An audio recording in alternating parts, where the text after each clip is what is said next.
Well, so that's Wheel of Time coming to a whimper. So and speaking of excited. which, Doctor Who leaves, and he's so beautiful, as told What? by his former regeneration. He's so gorgeous. He's the best Doctor, the best male Doctor, whereas Jodie Whittaker is the best female Doctor, and they get to, to indulge each other and delight in each other's company at the end of an episode.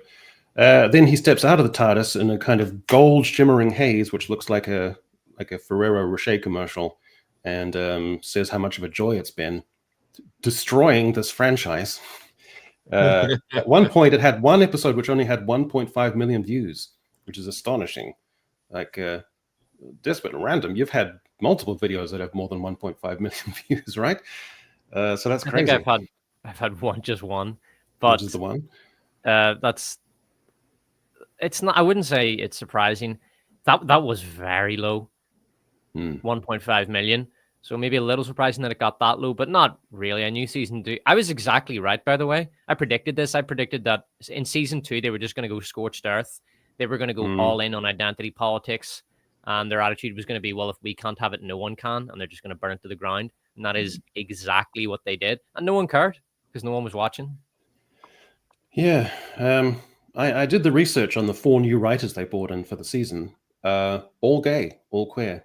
One of them had written a novel about the gay Mardi Gras parades in Australia. Another one famously wrote that this book is gay, which is banned in a lot of states for being too overt in its content. And 2 others. So they went with that. So like that and the showrunner and the Doctor. So 6 out of 6. So that's pretty much a statement where this is just the direction we're going. So I don't know. Can Doctor Who revive itself? It just feels so botched, so run into the ground that I don't think it can. It feels just like the magic is gone. Like, even if they came in with a fantastic Doctor, I think people are just so jaded and spent that I just don't think they'd buy into it, because the residue psychologically would still be there. I know very little about Doctor Who, but I do feel like Doctor Who has not really been culturally relevant since David Tennant, maybe? Yeah. Matt Smith, arguably, but like I have never heard anyone, other than just seeing random posts on Twitter, talk positively about Doctor Who after Matt Smith. Yeah. Also, a big shout out to the what would we call them, the Despotians? Despotites? Who are in the chat? The Antromites? Yeah. Thanks for coming over, guys. This is the first time me, Greg, and Echo are streaming simultaneously, so hopefully we'll get a larger audience. And don't forget, once we start actually tier listing the Marvel movies, put your grade in the chat, because you're part of rating the Marvel movies. We're going to look at the chat for all of these movies. And just make sure you put your grade in there. Despotinians, Despotites. Yeah. I think just by random coincidence, I pushed one button when I was looking through the settings that enables sharing. Objects. So just by random coincidence, that would have been there. Random coincidence. I see what you did there. Randoms are obviously randoms. Mm-hmm. So Greg, randomize, randoms. I know that I'm not a big Doctor Who person, so I don't know like the spirit of it. But if they brought it back and they went with the Chris Eccleston kind of serious, grittier type thing, do you think that would rekindle interest in the show, or would it hurt the brand even more because it just looks desperate and it's getting away from the whimsical kind of Doctor Who vibe? Is there any way to fix it at all? Well, it depends, because if it'd have to be root and branch, because if they had like a Christopher Eccleston type, but they've still got a heavily progressive liberal writing room, then you'd have a jarring thing. It would feel contrived. People would smell it out. But if they went root and branch and they brought in some cool new people, just eccentrics, just weirdos, cardigan wearing with millions of affectations, people, and just create new villains, try and do a new Cyberman, try and do a new Dalek, try and up the stakes. From their perspective, Echo, that's what they did, because these queer types, I think you said all of the writing staff was queer, the showrunners gay, and Ncuti Gat was gay.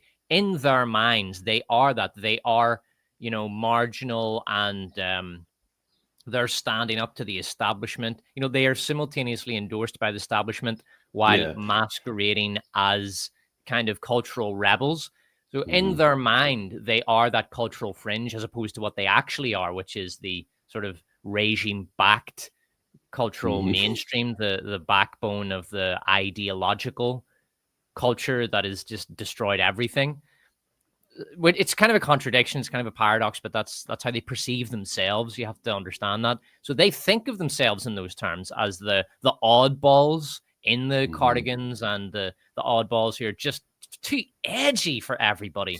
That's how they think of themselves. Yeah. Well, it's a shame. It's a disaster.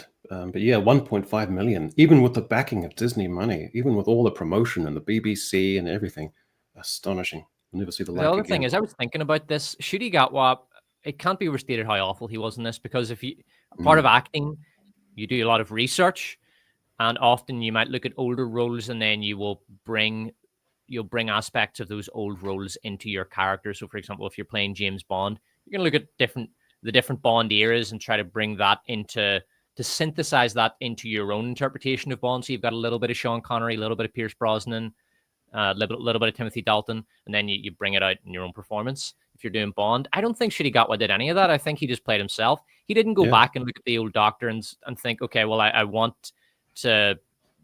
I really like these 5 Doctors, so I want my Doctor to be a synthesis of those 5, with a little bit of my own take on it added in there. Maybe a little bit more camp, a little, a hint of gay, that kind of thing. But no, he just went in and he played himself. He didn't do any research. He was lazy as fuck. His attitude was, I'm going to play myself, and if you don't like it, you're a fucking bigot. Yeah. Flamboyant, high energy. Because the great dynamic with the Doctors usually is the companions are kind of like an avatar for the viewer, and they're always easily frightened by strange new phenomena and evil, malignant creatures. And so when you're watching as a kid, the Doctor becomes kind of like this father figure, avuncular kind of figure who you think, he's going to save us, everything's going to be all right. That was the cool dynamic. But now you just have this guy who's flouncing around, is equally terrified as his companions, equally easily distracted, emotionally incontinent, even more than the companions sometimes. And so that dynamic fell apart. And so there was no particular reason to watch, because you're just watching 2 high-strung people on the screen dealing with people in latex costumes. So it had no magic to it. If he'd just done, subtle and discreet little flickers and elements of queer stuff, little illusions here and there, it might have been cool. It might have been good. I might have even, thought this was all right, because there are little subtle hints and nods and things like that. And he still would have been extolled as like a gay icon, even just doing it in a subtle sense like that. It would have been cool, but no, couldn't do it. Had to be, just transpose his personality wholesale onto the character. So it was more Ncuti Gatwa than the Doctor, as you said. Sucks. Yeah. God damn it. Well, and I think you guys are completely correct in that they think of themselves as like real oppressed. They have like this victim thing, like the world is out to get us. That's why we have to stand up against whatever. And maybe there was a time when people were mad about it, but I really think that the fatigue, like just the malaise, the apathy has set in. And I think with Wheel of Time, it was the same way, where a vast majority of the audience just doesn't care about the gay stuff. And by don't care, I really mean don't care. Not like don't care for or dislike or whatever. It is full neutral. I'm not interested. I just don't care. And so when, like you're saying, when a show is just full of something that you don't care about, random, close your ears for a second. Maybe you too, Echo. I don't care about cricket. I just I'm not in a bad way. I don't care. I don't care about it. It's so if I were watching something and it was like all about cricket references and all this, like I would just think, oh, well, that's fine. I'm not mad. I'm not going to watch this. So that's okay. And I'll just find something else. And that is what has happened to these shows. And they think that it's so important. And the audience just is bored. They don't care about this crap. And so they're going to find something else. I'm not sure how closely I would agree, because I'm thinking of like, for example, Formula One. Personally, like I could not give 2 shits about Formula One. But there's like 2 or 3 like Formula One movies, or like, at the very least car driving racing movies that, I just was able to look past the fact that I just don't care about that. And the movies themselves were fantastic. So I feel like it's definitely possible to make that kind of content that shouldn't appeal but does purely because of the quality of the writing. It's just that doesn't fucking happen with things like Doctor Who, it seems, or The Wheel of Time, or Rings of Power. Yeah. Although it is true, I mean, Hollywood overstate the importance of seeing yourself on screen. It is nice though when you're able to identify with characters, but not in the way Hollywood thinks. So, for example, has anybody here seen Sinners? Not yet. Not yet. I don't have it yet. Fucking brilliant. It's one of the best American movies of this decade. It's excellent. See, don't listen to the chodes who say, "Oh, it's good, bro," but it's not that good. It's fucking class. Anyway, so there's a couple of characters in that, and a couple of character moments where I really fucking felt it, and I really identified strongly with the characters on screen. And you're talking about like black men from the American South in the 1920s, right? You're gonna you struggle to get someone who is further away from me in terms of identity. Do you know what I mean? In terms of like immutable characteristics. And the reason that I identified with the characters wasn't because of the race or anything. It was just because of what they had gone through and the circumstances they found themselves in, because I felt that had happened to me in my own life to a less extreme degree, obviously. So that was a really nice moment when that does happen. But you can identify with characters and you can emotionally connect with them on screen, but it's never because of their skin color or because of who they fuck, generally speaking. It's usually due to their experiences. Yeah. Yeah. By the way, Desperate, just if you want to chuck in a comment about the Confederacy, please do, because it does gangbusters in the comments. I love it in the Can't comments. help it, man. I'm reading. Yeah. Oh man, I recently read this. It was a book written in 1960 about the American Civil War called Grant Heads South or Grant Moves South. Brilliant book. I'm presently reading Grant Takes Charge. Great books, but it's very sad. It is very sad when you read about the slaves showing up to the camps and the conditions that they were in. Like they're just this diseased mass of human misery. Yeah. I would recommend any Confederacy stands out there to just read the literature, man. Okay. Well, speaking of diseased mass of whatever, should we even just skip these? Because I couldn't be fucked talking about these twats. These have been done to death on stream, lads. Yeah. The fucking movies aren't even out yet. Just wait. Yeah. Be patient. They'll come out. They might be great. They might be shit. Just wait for the fucking movie. Okay, so here's our big thing for today. We're going to be doing a big rating session for all the Marvel films from 2008 onward. And there's quite a lot of them. And it's going to look like this. So here are the categories that you've got. You've got classic, nearly great, decent, mid, dud, and squalid cinematic trash. So those are your categories. And in order to make this streamlined and cohesive, Random, I think that since you're our specialist, I think, at getting into the nitty-gritty of things. So you're going to be the ultimate arbiter of deciding, based on everyone's suggestions, where it's going to end up. So you're going to collate our answers, and from your collation, deduce where it's ultimately going to go in a judicious, sensible, reliable way that we've come to know as Not a inherent problem to you. Yeah. You're obviously voting as well, Random, but you're the arbiter. You're like the final arbiter if we need to go to someone to get a final score. Yeah, that's so cool. I shall grab my ink and quill. Should we be, or should I be considering what chat says, or am I just primarily going from us? Okay, cool. Chat too. Okay, so we're basically throwing that hot potato in your lap to be the arbiter of where these go. In the end. No problem. Just to clarify with the way that you have the tier list set out, are we saying classic and squalid cinematic trash relative to other Marvel movies, or are we saying relative to movies in general? Like, is classic like one of the best movies ever made? Or? I reckon you can make up your own mind on that. Yeah. They can be squalid cinematic trash in and of their own right, or simultaneously within the MCU. So it's your decision. It's your call. So what I'm going to do is I'm going to put up the film. We'll give your thoughts, and then we've done it. We'll go back to the screen. And Greg, you're going to be the official fact checker of chronology to make sure that I'm okay. All right. Thank you. Okay. So first off, well, we start off with a banger. So Did anyone see this in the cinema? I did.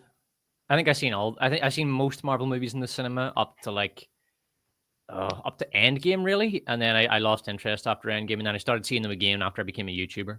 But I watched all these. These were great popcorn movies, man. I fucking loved going to these. Like, I would usually go with a girl. It was great.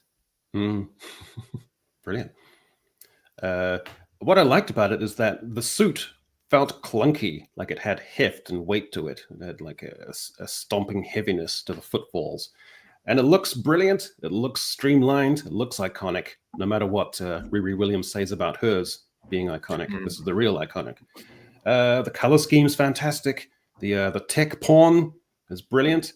Seeing him making mistakes and then getting better and better at developing it, fantastic.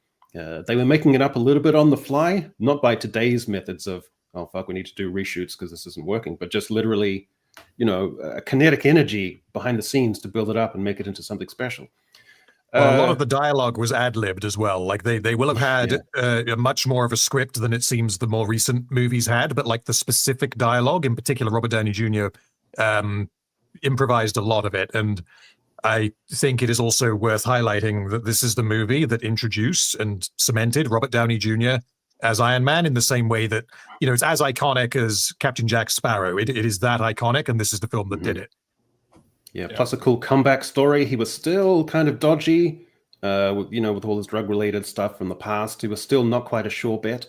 So a great comeback story. Even it kind of like little parallels with the character being kind of wayward and maverick. So that was threaded in there as well. And a great climactic scene with a wonderful twist. So great. All right. It's also really efficient. I mean, when you look back at this one, you're establishing Tony and his original personality, and then he gets kidnapped, and then he has to build the suit, and we see all the tech porn and all that, and him iterating on it, and then he gets out and doesn't know what to do with it, and has to iterate on how he's going to be this hero, and like that's a lot of ground to cover, and they nailed it. There's no dead spots in that first movie. It's great. Yeah, if this came out today, would there be negative press? That he represents like a tech bro, and there's like negative connotations about that. Well, you'll get negative press for everything. He was, I believe, partly based on Elon Musk. Like at the time in 2008, that's partly what he based the performance on. Yeah, it's quite a lot edgier as well than a lot of the other Marvel movies, because I guess they hadn't quite worked out what the formula was going to be at this point. He I don't know how much swearing there is. I can't remember, but he's an alcoholic. He is a womanizer, and they don't shy away from that really at all. And they get a lot of laughs out of his behavior. Mm-hmm. Well, I think we'd all be hard pressed to put this as anything less than classic, surely. Oh yeah, total classic. There's no single element of the movie that dips below great. Jeff Bridges, great villain, fantastic action, and for this to be the first Marvel movie, for it to be that fucking good, to get it right first time round, just awesome. The weakest part of the film, I think, I like Jeff Bridges' performance. I really like Jeff Bridges as well, but I do think that the villain, it's Marvel syndrome for that era of Marvel at least. The villain is the weak point of the film. He just goes mad and tries to kill Tony in a robot suit. Yeah. That's the weakest part. Does that bump it down to nearly great? For a Marvel movie, I would say no, but I don't think that it's the best Marvel movie. Okay. All right, so that's that. And my technical skills seem to be working. So I did it. Yeah, beautiful presentation, by the way, Echo. No, I tried to do the tier. What's it called? Random tier? Tier list maker or tier maker. I can't remember. Yeah, and it took up so much CPU that it took like 1 minute for these little things to move from one place to another. So I had to go back and just use Canva. So it looks a little... Okay. Great, I'm glad. Okay, and then I go to here, and this takes us on to a little bit of a dip down. So I have a feeling this isn't going to be a classic among the panel.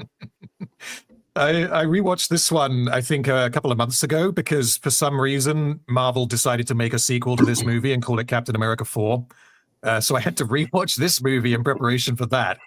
Right.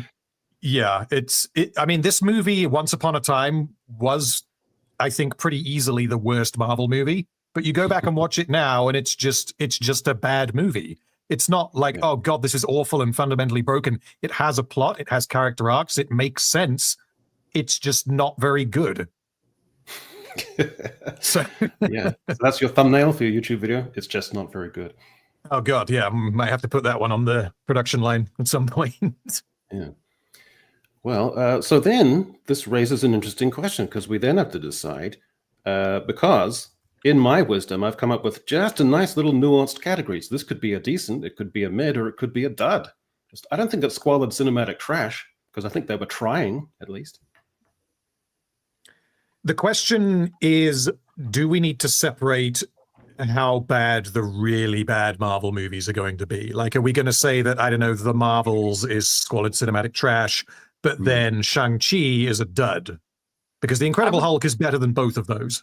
I would call The Incredible Hulk mid, because I think Edward Norton was an interesting choice for Hulk. I think it works quite well in that he's kind of fantastic, great. He's casting. a geek, and you've got this wonderful dichotomy between this sort of scrawny guy and then the Hulk. Quite like that, and he's quite good in it. The battle with Abomination at the end. Who was the Tim Roth? Tim Roth. Roth. He was really good in it, and kind of a bit over the top, but fantastic. I really enjoyed the final battle between Abomination and Hulk. It was great. It had some really nice corny lines, like when Abomination pushes him up against the wall and goes, "You don't deserve this power." Really good, really corny stuff. So I'd give it a mid. It's not that bad, and it has some fun scenes in it. It's nothing special. It's kind of what you would call just cinematic slop. Today, this movie would probably be regarded as slop. So for me, it's a fun bit of slop, and that's it. Squalid cinematic trash, there has to be a mean-spiritedness that no one was especially into the project, or if they were, it was for nefarious reasons of their own. So there's a little bit of heart in this, so it has to be somewhere between dud and mid, surely. Yeah, I'd give it the mid for the same reasons. I think they were throwing crap at the wall at that time to see what stuck, and Iron Man did, and Hulk didn't, and then they tried him, a more goofy kind of version. He was still serious at first, I guess, when they reintroduced him as the other actor whose name I can't think of, but I did like the darker, more try to take it serious tone, and now we have Smart Hulk, which is just, I think I'm remembering this better in light of Smart Hulk. Like, this seems better now because of where we are, but I'd still go with mid. I agree with Random that it is a movie. It's a movie that flows, and it's not egregiously terrible, so it's there. Right. You just reminded me, actually, that people go to this movie, go back to this movie and look at it fondly because it kind of nails the depiction of the Hulk itself in a way that the Mark Ruffalo era doesn't. Because he's a lot more, I mean, yes, you've got Smart Hulk, but you've also got, he's a lot more comic reliefy. And I would say that there are, like, the best Hulk scenes probably appear in Avengers, the first Avengers movie, but that was because he'd been mind controlled, so it's not really the same. So I guess that's a point in this film's favor. So I guess you're the arbiter. So is it going to be mid or dud, do you think? Where would you put it, Echo? Because right now, bottom of mid is, I think, where we're at. Yeah, bottom of mid, just up from a dud. Okay, let's go for that then. It looks like chat, or the chats. I've got three chat windows open here, and yeah, it looks like it's going to be around about bottom of mid. Okay. See if I can find my way back to reality in real time. Okay, Jesus Christ. Okay, this takes us on to okay. All right, Iron Man 2. Okay, problematic, I think we'd all agree. This is definitely worse than the Incredible Hulk. This one was ass. There was I think some really great acting in this one. There was a real standout character, I think, in a lot of our minds that really elevate the whole movie. I think Scarlett brings this up to a solid mid at the very least. She's hot as fuck in it, so that's true. She does the honeypot thing. I do like that, but man, you see, when you rewatch it, there's not that much Scarlett in it, and it's really boring. And I don't know what the fuck they were thinking having Mickey Rourke in there with his whips. It was just odd.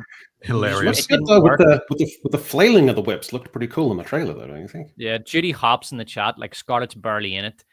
I know this is peak Scarlett Johansson, but she really is not in this movie much.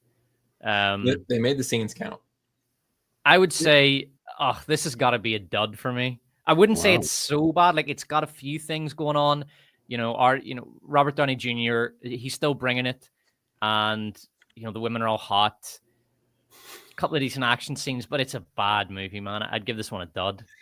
Wow.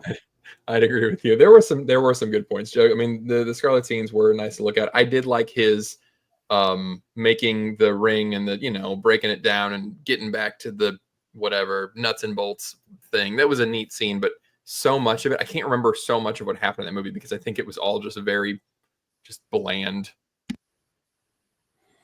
Very, very forgettable movie.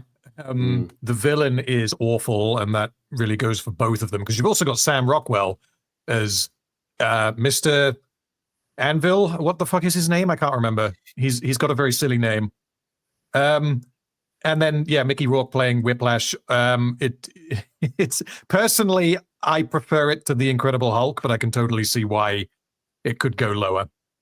Well, we've kind of done ourselves here a little bit, because if we've established that Hulk is mid and we're putting Iron Man 2 as a dud, are we happy with those but bear dynamics? in mind as well, though. Bear in mind as well, Iron Man 2 was a follow-up to Iron Man, and it was very disappointing. Like, Hulk was just its own thing, existing there as this really bizarre kind of shit movie. But this fucked up what should have been a brilliant trilogy. All right. So it was just a point for that. So over to you, Random. Are you settling with dud? Let's go with top of dud for now. My guess is it's going to end up above most other films that go in dud, but we'll see. Yeah, you can't change these, over time if you feel you need to. Yeah, it depends. It's going to get very I think it's going to get quite top heavy, and then it's going to just bottom out. And yeah, that's true. On a groove, just for a moment. Okay, all right, and that brings us on to Thor. I'm right chronologically here, Greg? It was either this or Captain America. Yeah, that's right. Iron Man 2, then Thor. Yep. Mm-hmm. All right. Well, seems like a decent film. It is what it is. It's kind of shallow. It's kind of ridiculous. But everything that it needs to do, it does well. Chris Hemsworth, you got some prestige acting there. A little bit of Natalie going on. It's all right. It's not great, but it's not bad. I personally like it, but I acknowledge that it's not particularly good. A large part of why I like it is because I think that Chris Hemsworth is good in the role. You've also got Anthony Hopkins and Idris Elba. They just don't really get to do much in this Thor movie. But then it's also got all the human characters that just piss me off. And when we're spending time with them, I'm like, can we please just go back to Asgard and do our thing and, have fun with the Norse gods? But like Thor's whole central arc of losing his power and then learning to be a good person and all the rest of it. And also Loki in the film introduces Loki, who is very solid in this film, more so than in the second one. It takes a premise that is patently ridiculous and a character that's patently ridiculous and gives it just a tiny little bit of gravitas. Like they did the best they could out of it, out of the source material.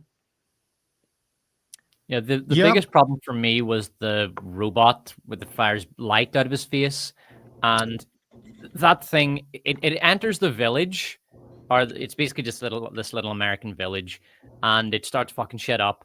And then Thor shows up and beats it in like 30 seconds or something. It's not a great battle. It's not good enough. It's that cliche where the hero is between life and death, and then falls into a kind of purgatory, and there's memories. He's memories wash up in his brain, and some family member says something heroic to him, and then he comes back fully formed and defeats the villain. It's a cliche that keeps coming up in comic book movies. It was even in Blue Beetle, if anyone remembers that it had that exact scene. Captain Marvel did it. It's the suppose you would call it the near-death experience cliche. The resurrection scene. The resurrection scene. Cliche, yeah. Kind of, yeah. Because resurrection scenes might be a bit different because they're literally dead and then they come back. There are resurrection scenes. This one's near-death experience, and then they come back fully formed. But we'll call it the resurrection scene just to be for convenience. So that's in there, and then he beats the robot thing, and it's a bit shit. Other than that, though, it's really good. That's the only thing. That's the only major problem I have with it. I'm gonna disagree with Random on the human characters. I thought they were decent. They provided a bit of comic relief, and they didn't overdo it. Maybe they overdid it a little bit, but not too much. So for me, this would be solid decent. This would be our first decent. I'm thinking decent. Yeah, I'm leaning to decent. I was going to give it a mid plus, but I could be talking about decent. I think it's tarnished in my mind because they abandoned a lot of what they set up, especially with the Asgardian team, and they made them kind of goofy, which I thought they were going to do sort of a D&D type thing, and then they just sort of abandoned them. And of course, obviously, same thing with Hulk with Thor. They just decided, let's make him goofy. And so now looking back on this, there was a lot of cool setup that they never used, and that kind of irritates me. So I feel like I ranked it lower than it deserves. All right. So, Random, it comes down to you. Are you going to opt for a low decent or a Let's high go. mid? It's going to be low decent because I think it is definitely should be in a tier above the Incredible Hulk. But what else ends up? My guess is it'll be a low decent, but we will see. Yeah. Okay. All right. We're doing well. If whatever the next Marvel movie is, it's Fantastic Four, isn't it? If Fantastic Four comes out and it's of the same quality as Thor, we'll be so happy. We haven't had a film that good in a while. Yeah, I guess that's true. Okay, back we go. And now it gets Captain America: The First Avenger. High quality film here. This is my favorite. This is probably my favorite Marvel movie. Tonally, it's perfect. Movie. Yeah. Now the Red Skull is a little bit weak, but at the same time, I love how simple he is. He brings the Nazis into the room and he says, "These weapons will help me to destroy my enemies." And like, "Your enemies?" And then he blows them up with his wee laser. He's cartoonishly villainous. I think they leaned into how simple and stupid he was, and it really works. So this is classic for me. And they fucking nailed Captain America. Chris Evans was absolutely perfect. I love the World War II scenes where he comes out in his big sort of cartoonish Halloween costume and he's reading the monologue off his shield. Oh, it's brilliant. I love it. If this film came out today, it would be such a catharsis for everyday dudes. We'd be like weeping in the cinema going, "Oh, I didn't think this was possible anymore. This is so great. Look at that. Even the poster looks fantastic. Great, incredible character arc. Looks lavish and fantastic on the screen. Peak MCU. The Beautiful thing stuff. with this film, because the thing that you remember is the character of Steve Rogers and the journey that he goes on throughout the film. Because this is the film, possibly apart from Civil War, but this is his film where it's entirely about like where he started versus where he ended up. And the more I think about it, I like that. And then I watch it, having seen it like 3 or 4 times now, and I watch it and I'm like, well, this really isn't doing a huge amount for me. I don't know if it's the presentation. It seems like a very sort of by the numbers movie with a really solid spine, I guess. Mm-hmm. So yeah, I feel like the movie could have been a lot better, but there's a lot in it that I do really like. It's grown better over time, hasn't it? This bit, like it occupies a nice in your sort of subconscious when you think of the MCU. This occupies a nice space. Feels solid. It's a time in the MCU where men were allowed to be heroic without the permission of a female character. The only major female character in it is basically a love interest, although she's still doing her part. You know, she's working in the war office or whatever it is. So, you know, not to say that she isn't also helping the allies in their cause. So it's a time where where Marvel seem to actually celebrate masculine heroism. So in that extent, it has improved over time because you have this nostalgia for it, and you know the Marvel movies are never going to get back to that because Disney, they just can't help themselves anymore. They can't. They'll never allow this again. Yeah, when I was reviewing this in the last couple of days, just going through it all, the tonal shift post 2019 was so precipitous.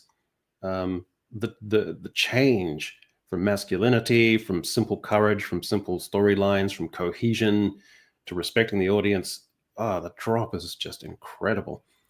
So I guess we have to decide where we're going to place it, which means I think we're generally happy with classic, although you could surprise us, Random, by opting for a nearly great. Chat is kind of leaning more towards nearly great. I personally would be putting it in decent. Whoa, controversy. But yeah, Burn the Witch. It's a classic. This is making me want to rewatch it. If I have to make a call, then based on what chat is saying and what you guys are saying, I think that there is enough of a disagreement to say nearly great. Because there's a lot of people in chat who seem to be saying decent, and I think even it out, put it in nearly great. Wow. Well, look at this. Speaking of lack of cohesion, like we've got almost one of each now. Okay. Perfectly balanced. Yeah, I guess so. And then what is the first one that's going to end up in the bottom tier? Squalid, yeah. Oh, Iron Man 3? Iron Man 3? Possibly. Okay, well, the Avengers. And again, keep me on track chronologically. Greg? No, you're on it. Okay. Well, thoughts? This was Joss all the way right here. It's nice. I got the Wikipedia. I can see the directors, the writers. I can act like I know what I'm talking about. This is fantastic. Brilliant. This movie shouldn't have worked as well as it did. Like, it was really the first time that anyone had tried to do something like this. You have a different director, and Joss Whedon wrote it as well, if I'm correct, as well as directed it. Yeah. So they Marvel, Disney. I guess this was before Disney owned Marvel, I think. Brought in Joss Whedon and essentially said, right, we need you to write something that brings together this team of 6 characters. And they actually managed to kind of integrate each character meaningfully into the plot. Even like Black Widow and Hawkeye. Hawkeye is kind of wasted in the movie, I will say that, because he gets mind controlled and he's an evil minion for 90% of the film. So apart from him, all of the others are integrated into the plot. You've got how the Hulk is connected with trying to, he became the Hulk because he was trying to recreate the super serum. You've got Thor is hunting Loki, and Loki is the villain. And then you obviously have the dynamic between Tony Stark and Steve Rogers, which is one of the best parts of the film. Like the whole climax battle is them fighting infinite horde of well, they're not respawning, but infinite horde of CG aliens. So it's like, fine, it's just visual noise, but they managed to actually like ground the action pretty heavily in the characters, and the characters all feel very, very distinct. Which was not the case in something like whatever the Zack Snyder one was called, Justice League, where every character is some variation of I punch people hard. So I personally think that this is probably the best Marvel film, with maybe one exception. Wow. And it's Winter Soldier, obviously. I'll go with classic on this one as well. It's just I don't want to say more than you've already said. It pulls together so much that almost no other movie's ever done. The setup was excellent. The execution was fantastic. Everybody feels distinct. It's marvelous. That wasn't meant to be a joke. To be so for real here, I low key hard agree with Random. So second everything he says, like, bro. Okay, so you can see that, and then I go to here. So we're locked in as a classic. I mean, it's going to be classic. Honestly, Echo, it's going to be a classic. And yes, unless you hate this fucking movie. No, it's got a slow motion group shot. So that in and of itself. I think there's some folks out there that want to be contrarian and say it really did suck. It's not. It's a great movie. It really is. That 360 shot, like, that was incredible. And they learned, of course, all the wrong lessons, but the setup was great. The delivery there was fantastic. That moment was really cool. It was just a really cool cultural moment that you just don't see a lot anymore. Yeah, I think, exactly. Yeah. If you were to synthesize that era in pop culture, the way they were able to get the characters to coalesce and come together on screen without getting in each other's way, that's a really major achievement, because these are all different characters that are, a couple of them have their own major franchises now. So to get them on screen together without having those clashes, just brilliant stuff. Question just before we move on, because now we have 2 films in the same tier. Are we ranking films within the same tier? Do we need to decide if Avengers is better than Iron Man? Well, that could be a whole different stream in and of itself. No. That's going to take too long. Just keep it simple. Yeah, fair enough. Okay. Well, making good time. Iron Man 3. Okay. Greg, you're in charge for 2 minutes. What? My first guest knows how. No, I can't do it. I'm prepped. All right. So Iron Man 3. Are we feeling like solid dud on this one because this was a build up to what was supposed to be a really cool villain, and then they thought it would be really funny to do a little switcheroo and oh, it's Ben Kingsley and he's an actor and oh, it's a joke the entire time. And this is where they started pretending that they had been setting things up all along when really they just cherry picked crap from the previous movies and pretended like they were actually Easter eggs. This is a low point in the franchise, and they learned a lot of bad things. This is a dud in my opinion. What was the one below dud? Was there something below dud? Dud was squalid trash, which I'm guessing that's what you would say, Despot, then. This is absolute squalid trash. Yeah. I mean, Ben Kingsley, great actor. They've completely wasted him. They turned him into a joke. Like, he could have been a brilliant film if he was properly written, and you fucking wasted Ben Kingsley. And then they've got the kid in there who's supposed to be the tool of Iron Man's redemption, and that's a theme in the director. They brought in this director who didn't really do action movies, Shane Black. Yeah. To give you an idea of his filmography, hold on, I'm looking at his Wikipedia now. I'm trying to find his. He did The Nice Guys. He did The Predator. Yeah, he was very much the wrong guy for this, and I think, was he a friend of Robert Downey Jr. or something? I'm not sure. But he was just so wrong for this, and he brought his own aesthetic to it. So he sets it at Christmas. He has this kid, and Iron Man comes kind of a surrogate father to him, and the kid becomes kind of a surrogate son, but then not really, because they completely forget each other and never shows up in the MCU again, and it doesn't work like that. Oh, fatherhood isn't something you can temporarily have so that you can become a redemptive character. It's a permanent feature of your life. So that it just doesn't work. It's so dumb, and then it's horribly paced. It's boring as fuck mostly. The scenes with the kid are absolutely dreadful, and possibly the worst aspect about it, the one that annoys me the most, and maybe this is just a personal thing to me, I hate that it's narrated by Iron Man. Like who the fuck are you talking to, man? This is a Marvel movie. Like, who are you talking to? Who are you telling this story to? No, we never find out. So it's literally Iron Man talking to the audience, breaking the fourth wall the whole time. Fuck this, man. This is not canon. Because you don't get to break the fourth wall in Marvel movies. It has to happen in world. Now, fuck this movie.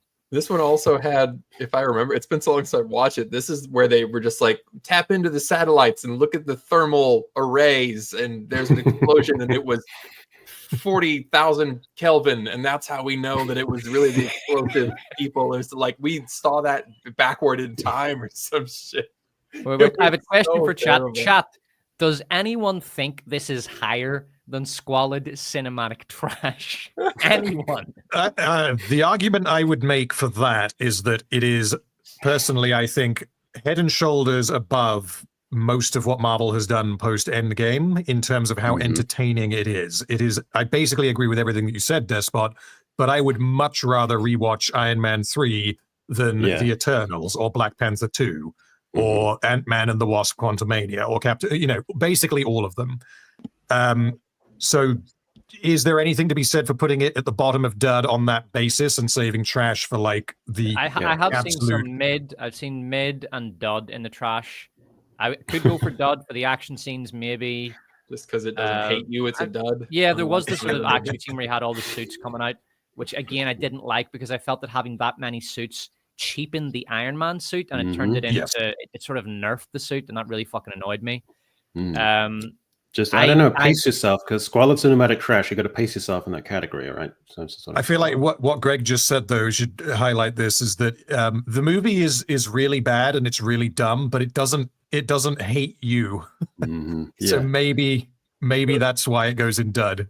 Oh, the bar is so low. All right, well, as painful as it is to see this, man, like, the injustice of it. Okay. And then I should probably have this down by now. So I go back to here, and then I return this to here. All right, we're doing good. Okay, and then this is pretty like duddish, midish, surely. I have a challenge for you guys. Can you tell me anything about the plot of this movie? I think I can. So Natalie Portman, for reasons that I can't remember, becomes the possessor of some sort of red magic. It goes inside her. I can't remember how or why, but that's what It's happens. one of the And then- Infinity Stones. I think she boofed one of the Infinity Stones. Yeah, something like that. So it basically enters her body, and now she's carrying it around, and it's killing her or making her sick. I can't quite remember. And then Thor shows up and says, "Oh, we have to take her back to Asgard because only they can heal her." And then Malekith or Malachi, whatever the fuck he was called, who's one of the worst Marvel villains, he shows up because he wants to kill Natalie Portman and recover, or not recover. He wants to kill her and then steal this, whatever it is, Infinity Stone or red magic. And then he almost destroys the world. I think they do the thing where a portal opens up and either the portal starts sucking up the world, or evil things start coming out of it, and then the world is saved. Something like that. It's absolute trash, but it's got a few things going on. I did like how much Thor cared for Natalie Portman and wanted to save her. That was quite touching. And, it's always good to see that trio works really well. Anthony Hopkins, Tom Hiddleston, and Chris Hemsworth. That's a great screen trio. So this is never going to be squalid trash for me, but it's a really solid dud movie. Yeah, this is pure dud, right? Man. I'd say probably because of how forgettable it is, it can't really go any higher than dud. But it does, like you say, it has bits that I think are at the very least okay. The final action sequence, I believe it's that there's a portal that he's opened on each of the 9 worlds, and that they're kind of aligning, and when they align, wacky shit starts happening. And they do some creative stuff where he throws a hammer through one and then he has to wait and it comes back through another portal. And there's some neat bits of creativity in the action scene. But I mean, apart from that, what have we got? Basically nothing from memory. I failed your challenge. I can't remember a damn thing about this. even the poster looks washed out and ugh. Yeah, the cinematography's bad as well. It's too dark. I don't know, maybe this was at the front end of that dark cinema phase where you literally can't see a fucking thing. Yeah. Try watching it during the day, you won't be able to see anything. If you got the window open in the room. So it's too dark. The cinematography is hideous. Yeah, solid dud. Best left forgotten.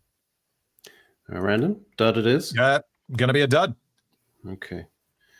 All right. Dud seems to be leading the way so far. Okay, and then back to here, and back to there, and this moves us on to Captain America: The Winter Soldier. Beautiful. This one I think is interesting. Because I feel like it is easily one of the best presented Marvel movies. I think that the plot itself is not particularly strong, but it gets a lot of points because I really enjoy all of the action scenes. And I believe this was the first Marvel movie that the Russos did, and they seem to be very good at, staging visually impressive scenes. So, action, visual effects, and all the rest of it. And also the pacing of this movie is... I want to say maybe perfect. It's just it is so tightly paced. There is always something going on, but it never feels overwhelming. It never feels like you're just being bombarded with bullshit. And it has a lot of Samuel Jackson. I think this is the first Avengers movie, apart from the Avengers, I guess, where he was a main character in the film.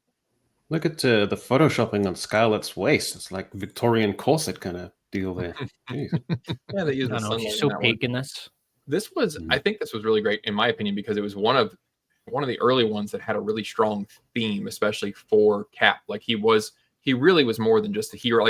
In his first one, he really was. I think he's one of their strongest characters, but in this one, they break that mold by saying that he's a hero and he won't just work for the government. He's interested in, real moral goodness, real heroics, not just whoever tells him to put the shield on and go work for the American government or whatever. And I think that as a character, it really elevated him.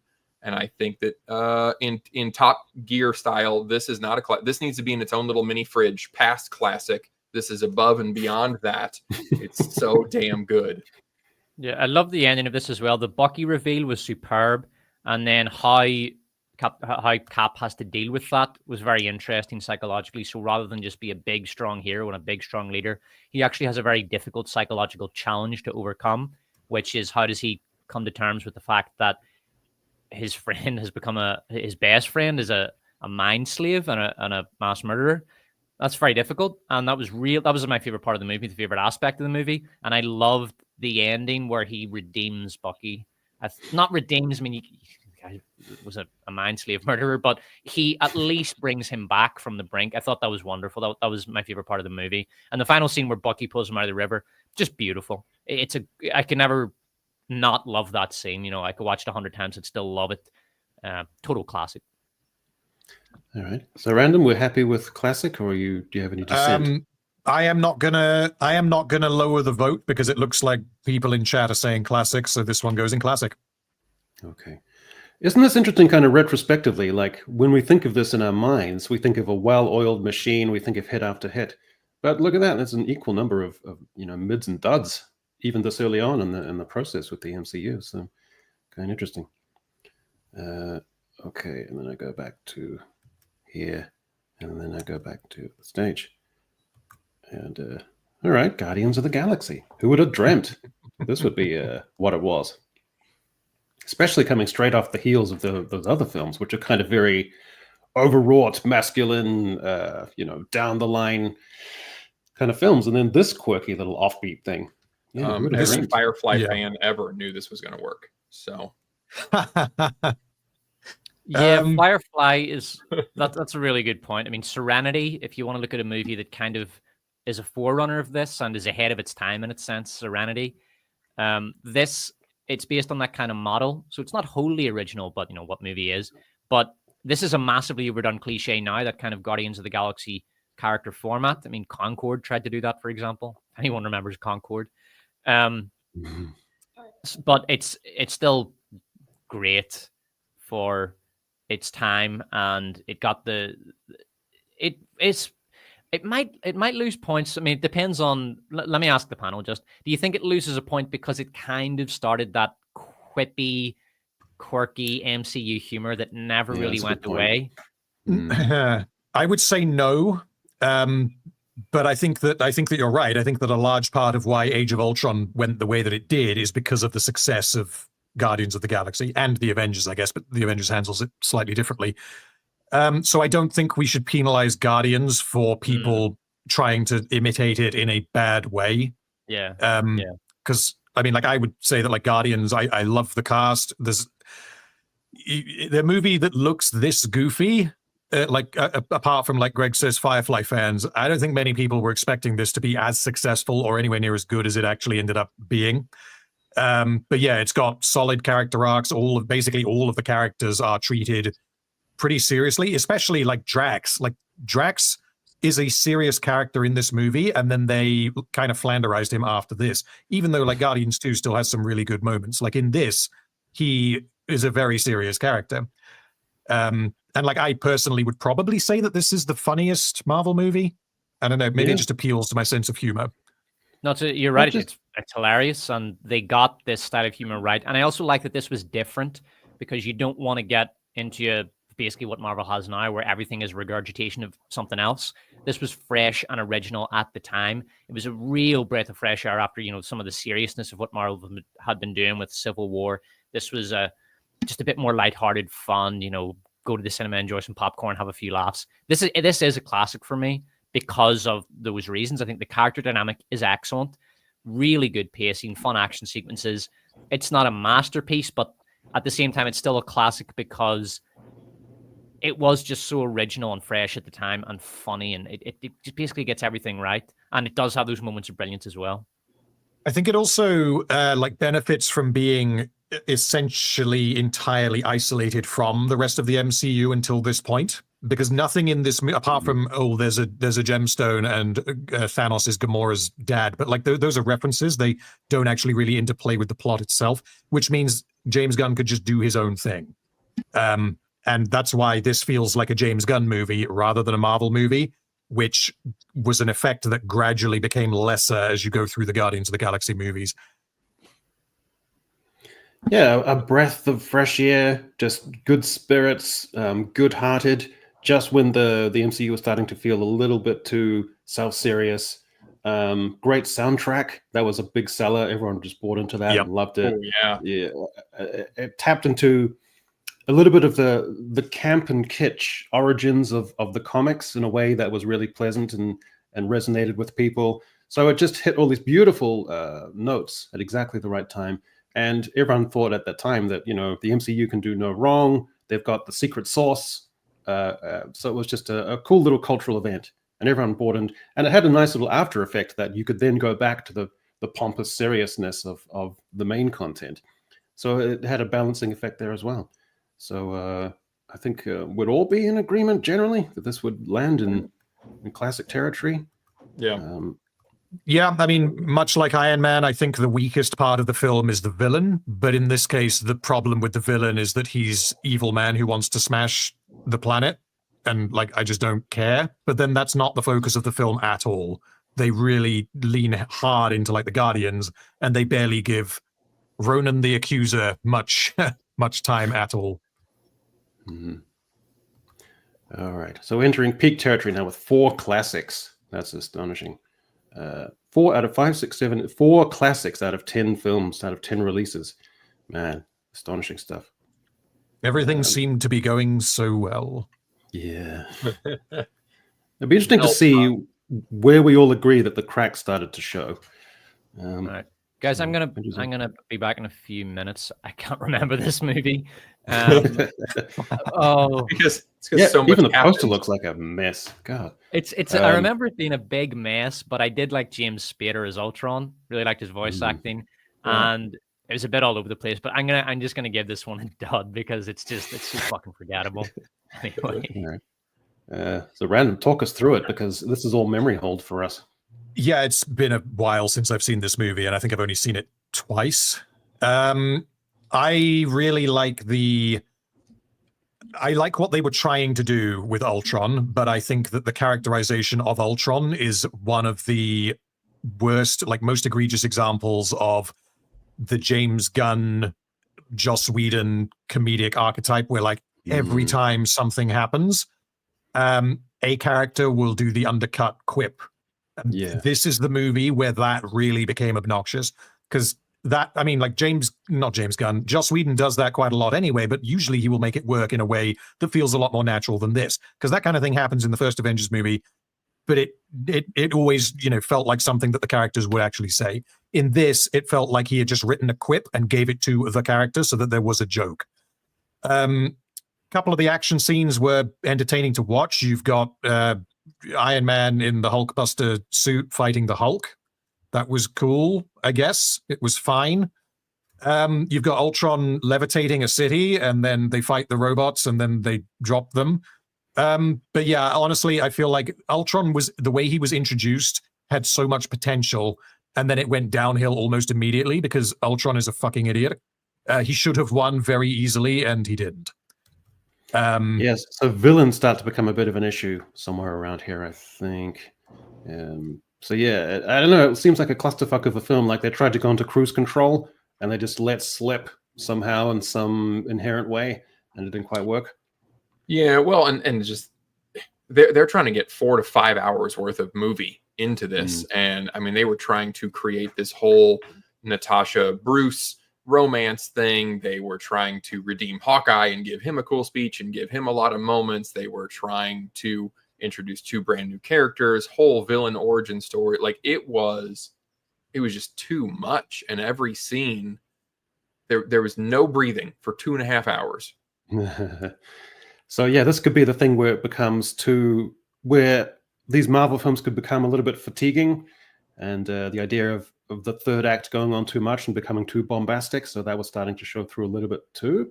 Yeah. So I could still, I think just like all the action and stuff. I could go with decent, like a low decent, high mid kind of a thing. What do you think, Random? Despot said dud. I'm definitely thinking dud. Wow. Chat honestly is all over the place, so I don't know I don't know how to summarize what chat is saying. So what would you say, Echo? Anything that lifts it into mid territory? People didn't hate the film, right? It just seemed people were kind of like there was no magic to it this time. It was the first one of those. Yeah, I think maybe part of the problem is that it is an Avengers movie. Like the first one kind of it summarized everything and brought everything together that had been set up in the previous movies, and then this one happened and it was like, oh great, is this going to be? And then no, it's one of the worst movies up to that point. So this was the one that needed to be really good. Yeah, all the relative to the material you've got to work with, everything that you've established, all the A-grade actors, and this is what you produce, then surely you'd have to categorize it as a dud for those reasons, right? I would, in terms of the lost potential, it's a dud. Absolutely. Yeah. We could maybe argue it up to a mid, but I would say dud. Yeah. I mean, no one loves this film, right? I don't know anyone who loves this film. Yeah, I mean, I feel like it's one of those, everybody agrees that it had more potential and didn't live up to it kind of a thing. So I don't know if you put that in a dud because it didn't live up to it, or you put it in mid because it had the potential. I don't know. Hold on. We might have to revise this because there are a shitload of people in Despot's chat saying mid. All right, so this is unprecedented. The chat is going to override our choice. Yeah, looking at that, like if we forget the names of the categories, I'd say it's about on par with The Incredible Hulk, looking at that. Yeah, okay, yeah. Wow. So chat, you do have an influence. Okay? We listen to you, we acknowledge you, we see you. And so that's what happened there.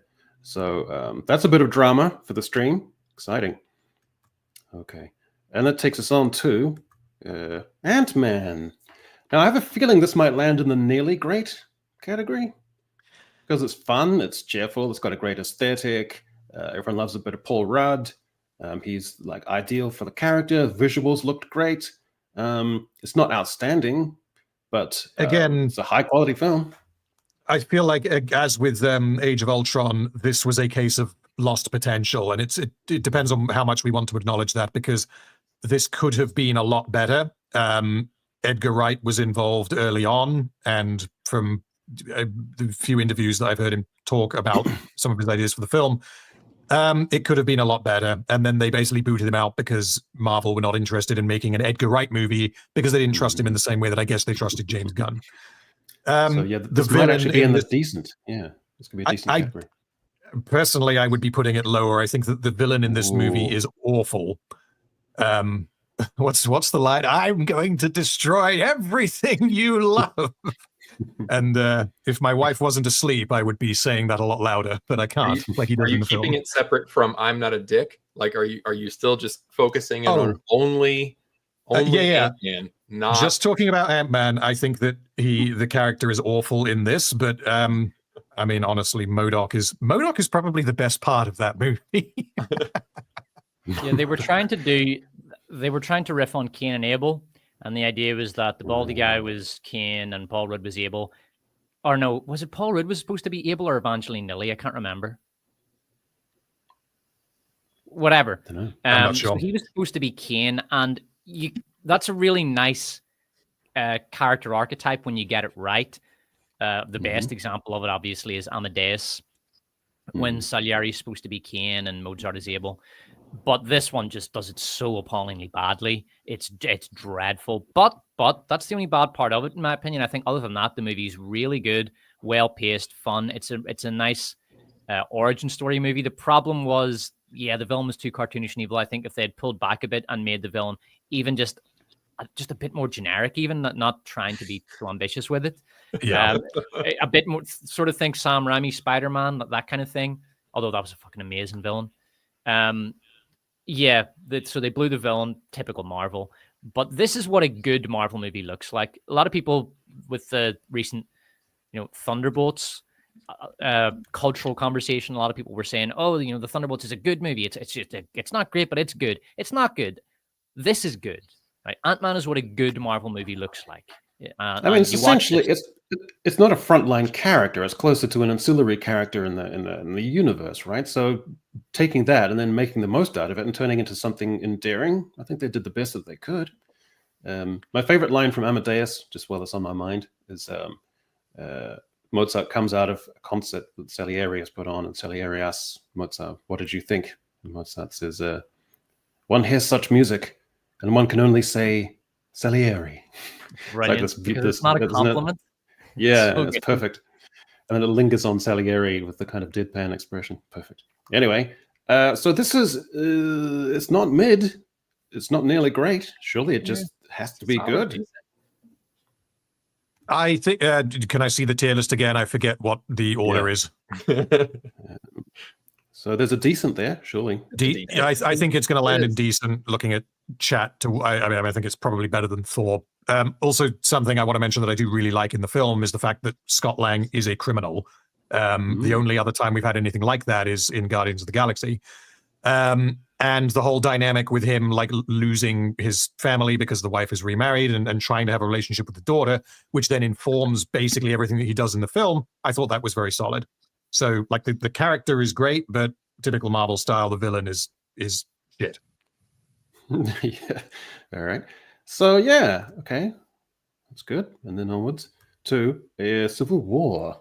Things starting to look a little too bombastic with way too many characters and things starting to sprawl a bit. And normies maybe getting a little confused and a little bit of exhaustion coming in from the too much screen time. A few little rough around the edges bits. I can see that being a complaint with the movie, but personally, I would put this up there with Avengers, the first Avengers movie. I think that this is the best movie for Captain America. I think this is the best movie for Iron Man. I think that it does a fantastic job at exploring in it, like probably the most mature way out of any Marvel movie. Not that this is some like, I don't know, high art, edgy, whatever we want to call it. But the idea that you have these completely polar opposite perspectives that are informed within the setting, it deals with consequences, and it actually deals with consequences in a meaningful way, even though we're talking about the consequences of Age of Ultron, which we basically just said like that movie is really, really dumb, and it's not particularly good. But yeah, they acknowledge that, like, hold on, there's a bunch of stuff that's been happening in this setting for so long. We need to just take a step back and be like, how would the Avengers actually be treated? And I think they do a very good job of that. They do a great job of justifying why each of these individual characters would be on the sides that they're on. The only thing that I found, I don't know what the word would be to describe it. It was distinct to me that Thor and Hulk were absent, because if either of them had been present, whatever side they're on is going to win. So plus, they would have looked so goofy in a film like this, which is trying to do adult themes, ideological perspectives, and yes. I will say, probably my biggest problem with the movie is that after the airport fight, which I really, really do quite like. Oh, of course, this is the best Black Panther movie as well. And it's also the movie that introduced Spider, like it does so much. But anyway, after that, like the consequence of that airport fight is that Rhodey gets shot down by accident. And then at the end of the movie, he's like, my legs don't work too good. And he can walk. It's like, bro, you should be fucking dead. You fell like thousands of feet. And I feel like had they killed him off, then that would have had a stronger emotional impact on Tony Stark. I think they should have killed him off, and they probably weren't allowed to. That's my guess. Was he a Skrull at this time? What's the timeline? I don't know what a fucking Skrull is, man. I haven't seen the TV show. Did we go back? We retconned it. I think he was a Skrull at this point. Maybe that explains how he survived. Did Segovia ever feel like authentic and real and well delivered, or did it always feel contrived and kind of bullshit? In Age of Ultron, you mean the events that happened in Sokovia? No, just like the idea of the country of Sokovia. It always felt kind of bullshit to me. Oh, why? Because they didn't want to name a particular country, so they just invented one. Yeah, it just felt really contrived and kind of dumb. I can't say really, I guess. Balkans, if you're gonna make up a country, the Balkans is a good place to do it because they have a new country every week. That's true. Okay, well, this could be contentious. This could be a challenge. Oh, it's not a challenge. What's the chat saying? Classic seems to be saying nearly great to classic. There's the odd person who is saying that it's trash, but it's not. Yeah. Well, Despot, get off the fence. Where are you going to put it, Despot? This one in classic. Yeah. Let's not forget as well there's the psychological battle that we get at the end, and the moral conundrum where Iron Man wants to kill Bucky because he finds out that he was the Winter Soldier, and then Cap, quite rightfully in my opinion, is defending him because from Cap's perspective, he was the instrument of evil, but he wasn't actually in control of himself, so it would be wrong to kill him. But Iron Man can't get beyond that because it was his mother that was killed by this guy. But Cap is morally in the right there to defend Bucky, also because Bucky's defenseless, and Iron Man's trying to kill a defenseless man. It feels like bad form to me. You know what I mean? So I love that scene. I love that scene, and I really like how Cap's character comes out really well, but it also explores Tony Stark's character flaws, his inability to get beyond his trauma and what happened to his mother, and his desire for vengeance, and that kind of goes to the core and the theme of the movie in terms of the divide. Like, why is Cap choosing right? Like, by the way, Cap's right. You don't put that kind of power into the hands of the government. You know, those people that invaded 2 countries in the Middle East and killed millions of people, yet you don't give them that kind of power. So Cap is right, and Tony's wrong, and that we see that confirmed at the end when Tony just goes blood drunk and Cap has to stop him. Brilliant scene, and it encapsulates the movie really well. I love the subversion as well at the end that kind of sets up that fight scene, the confrontation with Bucky, Tony, and Steve, is like the film seems to be building towards, they're going to have to fight like, an army of Buckies, an army of like brainwashed super soldiers. And then they get there and it's like, well, they're all dead. So what now? And then it turns out that they had been lured there specifically because, not Zola, what's his name? Zima? I can't remember the guy's name. He was a good villain. Yeah, I like him a lot. The fact that I can't remember his name just tells you that I haven't seen this film in a while. But yeah, it had all been orchestrated by him to lure them there. So if we're making a decision, then it's got to be classic, I think. Then no, it's a full classic, because this is a lot like Winter Soldier, where it kind of elevates above your average superhero whatever movie. Like, there's a real deep philosophical, moral question, and the movie doesn't slap you in the face with one side or the other. It really presents both sides nicely and lets you decide, and you can make a good case for both, even though I firmly believe the Cap was absolutely correct. And I think it was last time, Echo, that you were talking about that, like, these movies were Tony's saving grace because his movies were shit, but his appearances in these are what helped grow his character. And him and Cap are the two top characters of the whole MCU, but it's not because of his second and third movie. It's because of his appearances in these other ones that fleshed him out. He got saved. Okay. Doctor Strange. I mean, like multiverse, this kind of sows the seeds for a lot of the problems and things that people would dislike, but it's not to blame for that, because in and of itself, it doesn't know in the future that it's sowing the seeds for all the things, like the bullshit you can get out of any situation. You can retcon anything, you can retroactively do whatever to whatever, so that the stakes become meaningless. I feel that the seeds were sown here, but I don't think that's necessarily this film's fault. So as a standalone film, when it came out, I remember it being, people were okay-ish. It felt like too much of a kind of diversion. It felt, in terms of morality and stakes, rather than expanding into mind-blowing categories, it kind of became almost banal in a sense. So it kind of set that in motion. And it was real. It was like a MCU plot device almost for the whole universe. It was, well, we need to introduce more stones. We're building up to this Thanos thing. We got to get the time stone in there. And it was a real CGI mess in certain parts, but then in other parts it was really cool looking. So it's hard to just totally dismiss it like a Quantumania, like, oh, it just was muddy shit. There were some cool scenes, especially in the mirror dimension. But overall, it was like, I'm going to go with decent, because it just felt like a box check. Like, we need to get this character and this stone in here. So we need to make this movie just to get it going, so the universe makes sense when we get to Endgame. Yeah, and again, shitty Marvel villain.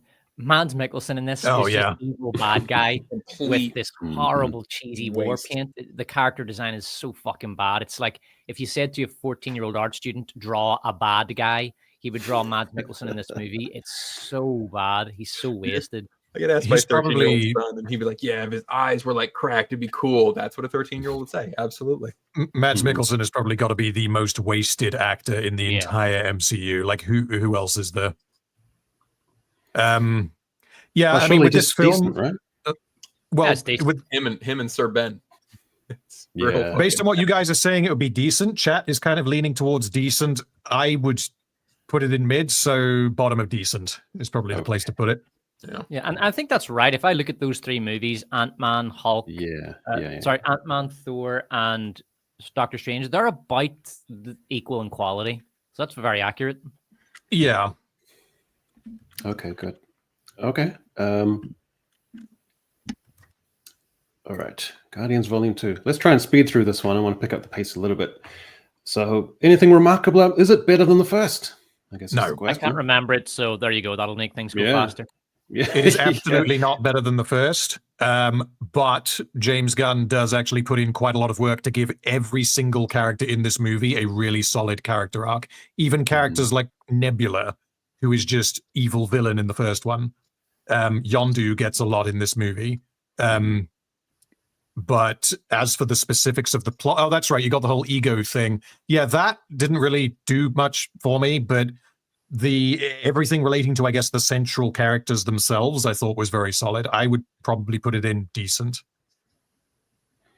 Yeah, it feels like a decent would be, that feels like an appropriate level, I think.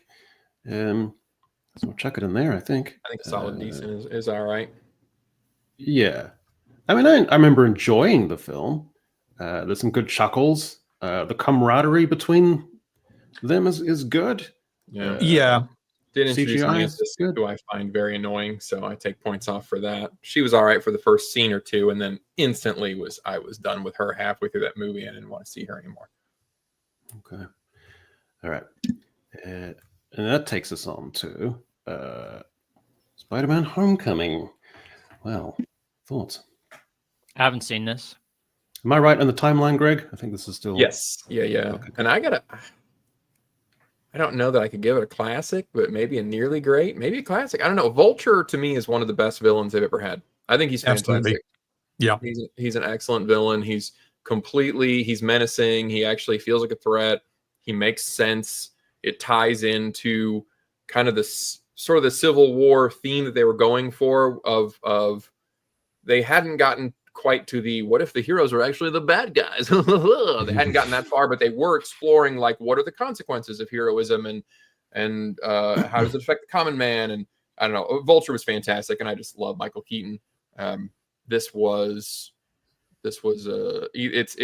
nearly great at a minimum, but I'd go classic. It's fantastic. I pretty much agree. I personally would say that this is one of my favorite Marvel movies, and this is probably one of the most controversial things I've ever said. This is my favorite Spider-Man movie. I like this more than the Raimi films. Well, the Despotinians and Despotites in the chat are more sort of mid-ish. They're kind of meh about this even. So I don't know. Is this going to be another overrule from the chat? I don't know. Yeah, it's going to be difficult. I feel like it's not a classic because it is definitely a lot more of like a controversial pick than some of the others that we put in classic. So nearly great. I feel like that's fair. The whole he's got to earn the suit thing, and the fact that I really appreciate that it is very low stakes movie. It's probably the lowest stakes Marvel movie that exists, and I think that is so appropriate for Spider-Man. Yeah, I mean, coming after Multiverse of Madness, where you're opening up infinite, almost incomprehensible stakes, maybe it was a good film to have slated for release then, to kind of as a kind of a palate cleanser. So are we going nearly great for this? I think on average, probably, yeah. Right. Well, Okay. I mean, think 16 movies in, and they've still not produced anything trash. That's really impressive. It is impressive. No, we're going to get there soon. My Spidey sense is telling me that. Yeah, they're terrible ones. Their duds were just duds. And if you look at these, they're duds in comparison to what were really good movies, or a really good movie had come before it, or something. And so even the bad ones were just bad by comparison. I mean, they're still okay by themselves. Now, how low can we go with this? Is this going to be dud, or is this going to be trash?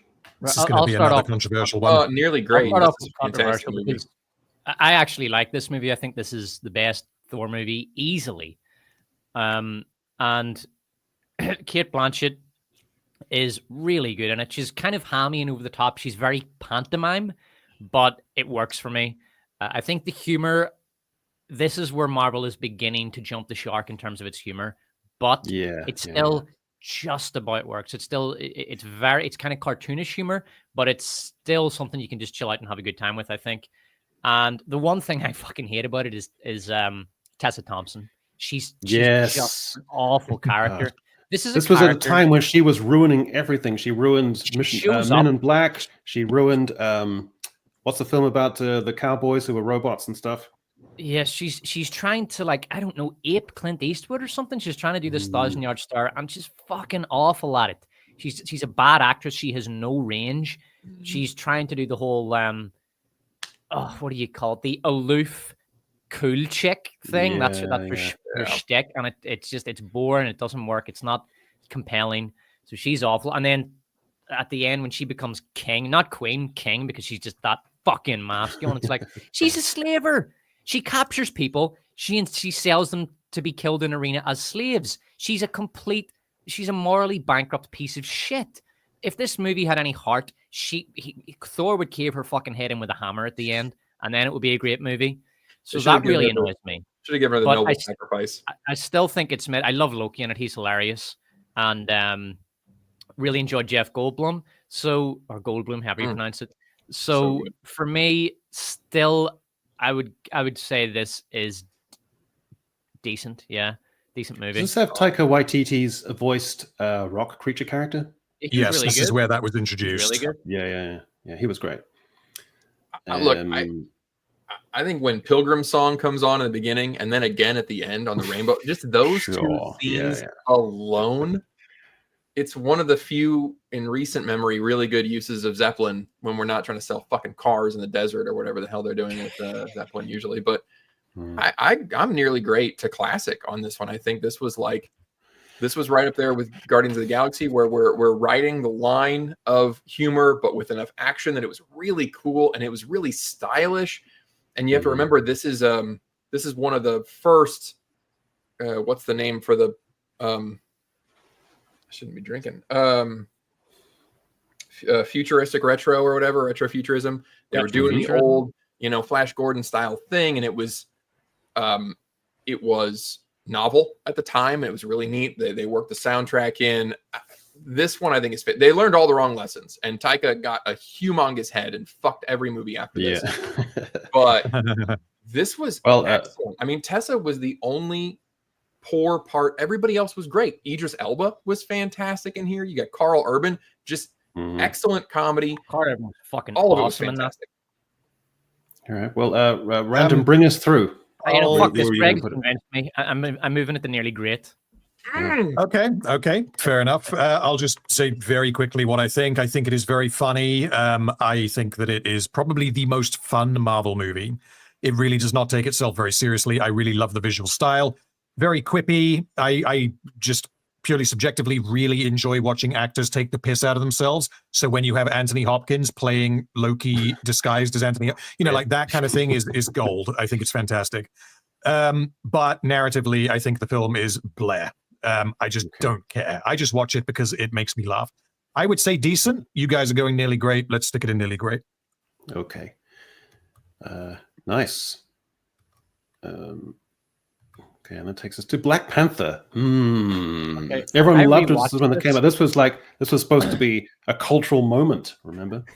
This was the first Marvel movie. And not to sound like every CNN host for the past 15 years, but this movie is really fucking racist.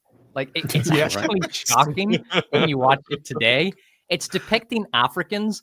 They run around with spears. They beat their chests like gorillas. They make this dumb sort of savage noise. They elect their leader through a trial by combat. Their politicians wear fucking animal skins and tend to sheep. It's just the most culturally chauvinistic trash. It's horrible. It's fucking horrible. Like the way they depict Africans in this. It's just fucking racist, man. It is. And isn't their economy based off something which literally sort of comes out of the ground, which has nothing to do with like their intellectual skills? I don't know. It is, yes. This movie is shit. What I was going to mention is that this is the first Marvel movie that won an Oscar that was not for one of the technical categories. It won like 3 Oscars for like, more serious Oscars. It completely changes exactly how the Black Panther works that was set up in Civil War. The first half of the movie doesn't need to happen because it turns out that the villain, who has possibly the most hilarious name in the entire MCU, Mr. Killmonger, who mongers kills, he could have just turned up in Wakanda, but he could have just arrived there. He didn't need to do his whole plan with Andy Serkis. He could have just started the movie halfway in. You have the whole fact that Wakanda itself is a completely unbelievable. It's not even a stereotype. It's like an amalgamation of things that just do not make any sense. Yeah. So I fundamentally do not believe it at all. However, it was dodgy visual effects aside, because a bunch of the visual effects artists had to go and work on Infinity War. It is generally a good-looking movie, and it is generally a very well-acted movie. So if you just watch it, you'll probably be like, yeah, that was fine. But narratively, I think it's garbage. Soundtrack's good. I mean, the lead character was endearing. Everyone loves him. He was great. Right? Yeah. Perfectly cast. Come on, chat. You need to lift your game. We need some answers here. Where's this going in the All tier? right, chat. I'd I go. want you to promote this from Squalid. I wouldn't call it Squalid Trash. I think there's some entertaining stuff here. I like Andy Serkis. There's not much else. I do really like Michael B. Jordan. I think he's one of the best actors of his generation. If you've seen Sinners, you'll know what I mean. And he was terrific in this. So for me, this is a solid dud. I cannot promote it today. It's too messy.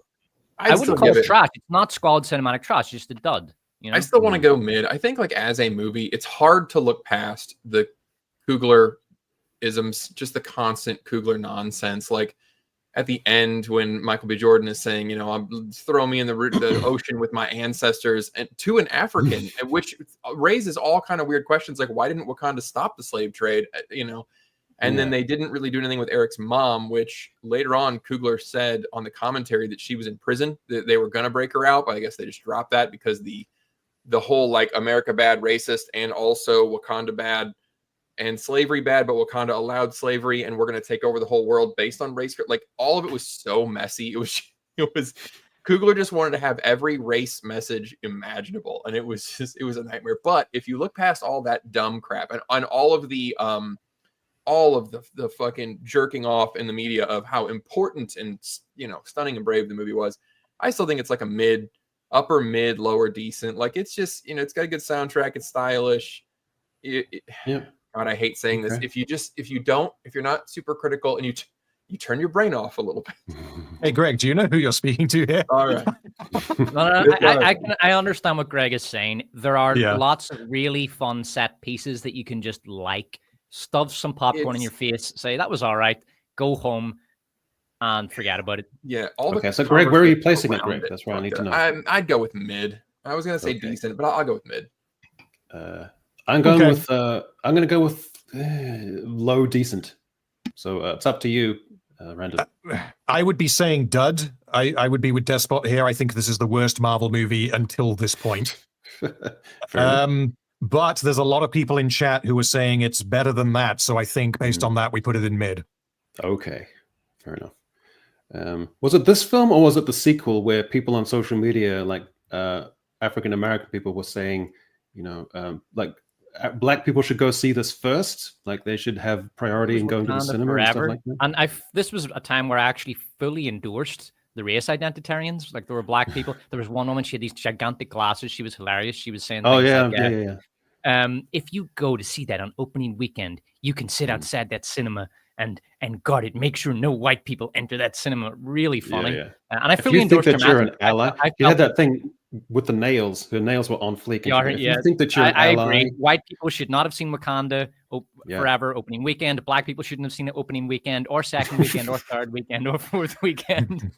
just nobody should see it. Okay, now we're in the big leagues. Right. Shall I jump in on this? Go ahead. Infinity War has some of the best scenes in the MCU. As a movie, though, it is definitely not as tight as something like the first Avengers movie. I think that whoever came up with the idea to put Rocket Raccoon and Thor and partner them up, I think that person needs a pay rise because I love all of their scenes. I think the ending is good, except that it's just so obvious that they were going to bring everyone back. Because of the various setups that they've had with, like, multiverse sort of flirting with that in Doctor Strange. They definitely have not killed everyone off, which meant it wasn't as emotionally effective as it could have been. I think the the biggest thing that I can compliment about this film is who expected that Thanos, big purple CG man, from Marvel, who are not known for making good villains, when they have been kind of hinting at this guy but never really showing him. I think he's briefly in the first Guardians movie, expecting that he's going to come out and be hands down the best Marvel villain that they have made. I don't think that's controversial to say. Thanos in Infinity War is a fantastic villain, and he is the reason why the movie works. So much of the movie is from his perspective, and they actually managed to do it while having, 35 heroes in the movie? This movie absolutely fucking crushes. It is one of the best movies of the 2010s. I know that's not saying much because the 2010s was a dreadful decade for movies, but in a bad decade for movies, this was one of the best. It's the best Marvel movie in my opinion. Like, it's not my favorite. My favorite's first Avenger, Captain America: First Avenger, but this is, I think, objectively the best Marvel movie. This really fixed the Ultron problem, and they had twice as many characters as Ultron and pulled it off. And just that is an impressive feat that they were able to contain it all without it feeling too rushed and too all over the place. But it is the beginning of the top heaviness of the MCU, and it just starts to weigh itself down, and it expands too much after Endgame especially, and it just becomes unwieldy. But this was impressive that they pulled it off. Oh yeah, if Endgame had been as good as this, then we would probably be having a very different conversation now, because I feel like the MCU would have probably gone in a very different direction. Well, I mean, you use the word saga, because when you're watching this film, you're in the middle of a cinematic saga, and those don't happen very often. And this was like peak cultural events. This is like Comic-Con through the roof. This is like online discourse through the roof. Extraordinary stuff. And given the amount of elements and characters in the movie, it's amazing that they didn't get anything really wrong. Like, we were talking about how in Ragnarok, Tessa Thompson is just this fucking stink bomb that kind of ruins every scene she's in. Take her out of the movie, just get rid of her, and you've got a classic. There's none of that in Infinity War. There's nothing I can think of that really stinks that movie up. Not like no single element. Okay, well, let's go around the horn. So, Greg, where are you going to place it? You know what? I was thinking either nearly great or classic. I think you've talked me into classic. I'm there for classic. Despot? Classic. Oh, Random? I would say nearly great, but chat is saying classic. So slap it in classic. Yeah, I think it would be obscene if this didn't go into classic, because come on, think it through. All right. Okay. Excellent. It's all downhill from here. So just about, yeah. I think we can repeat Random's challenge from earlier about Thor: Dark World. Greg, I give up anything this from challenge. movie. I think I've seen this twice. I can't remember a fucking thing about this movie. No idea what Yeah, happened. neither can I. Maybe I've never. Wasn't there a cool shot about a choo-choo train in the trailer? I think that's that's the first one. That was the first one. Okay. So the only thing I remember about this movie is that Lawrence Fishburne is trying to help a lady called Ghost, who is kind of phasing in and out of reality for some reason. Oh, this is where Ghost came in. That's right. Yes, but I that's it. That's all I've got. I can't remember anything else about this movie. Is this the first instance of just around the edges of girl bossery starting to creep in? Would this be the door opening for that? Getting there. Maybe, and then freaking Jack Torrance, Captain Marvel, just broke that fucker right in. Saw a little crack and kicked her in. The chat seems to be going dud. The highest is mid. No one's saying cinematic trash. Everyone's just saying, yeah, dud. It's just such a dud movie. I can't imagine anyone hating this movie. Like, you compare this to whatever the newest one is called, Quantumania. Like, that movie is trash. That movie is absolutely going in trash. This one is just like, I don't know what happened. You watch it and you're like, it was images on a screen. Like, well, is this going to be mid or dub, do you think? Surely mid. Like, it's not a horrible film. It's just So surely just pure definition of mid. I feel like the fact that none of us can tell you anything about it means it has to go in dud, right? Yeah, right, that's mid. All right. But doesn't dud sort of imply some sort of unpleasantness, whereas this was just But all right, so let's count because the next one's Captain Marvel. I think we all know where that's going. So we've got 6, 9, 13, 16, 20 movies. So we're 20 movies in, Yeah. and Marvel still has not produced anything that is trash. That's quite an achievement. That's pretty good going. All right. Well, let's see how we go then, because I have to go to. Oh my god, I have to go to the next here. So here we go. Captain Marvel. See, I tried to watch this movie for my Marvels video in 2023, and I fucking couldn't. I couldn't finish it. Like no doubt. It was so boring. It was so bad. And I will say right now, and I'll ask the chat. Chat, I'm asking you, and I'm asking the panel. Who was the worst Marvel casting decision? Because for me, it is hands fucking down Brie Larson as Captain Marvel. She is just dreadful. So go ahead.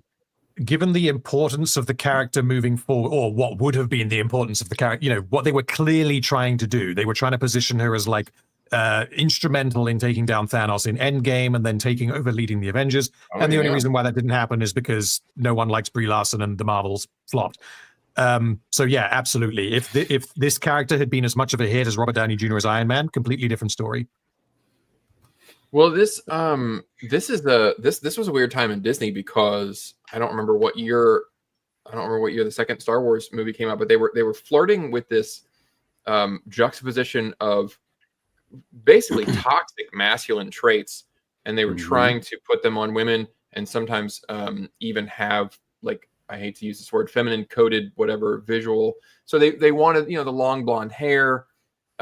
They tried to put her in a suit. They gave her some shape. She still walked like a dude. Like, she walks like a freaking rectangle. It's ridiculous, but acts like a man. Like, if you replaced her with any other guy and had her read the same lines, you'd be like, wow, what a toxic piece of shit. And Admiral Holdo was the other thing that they were doing at that time, where they were trying to do this, like, ooh, we're mixing it up. She's wearing pastel and she has pink purple hair, but she's an absolute asshole, you know, putting that fly boy in his place.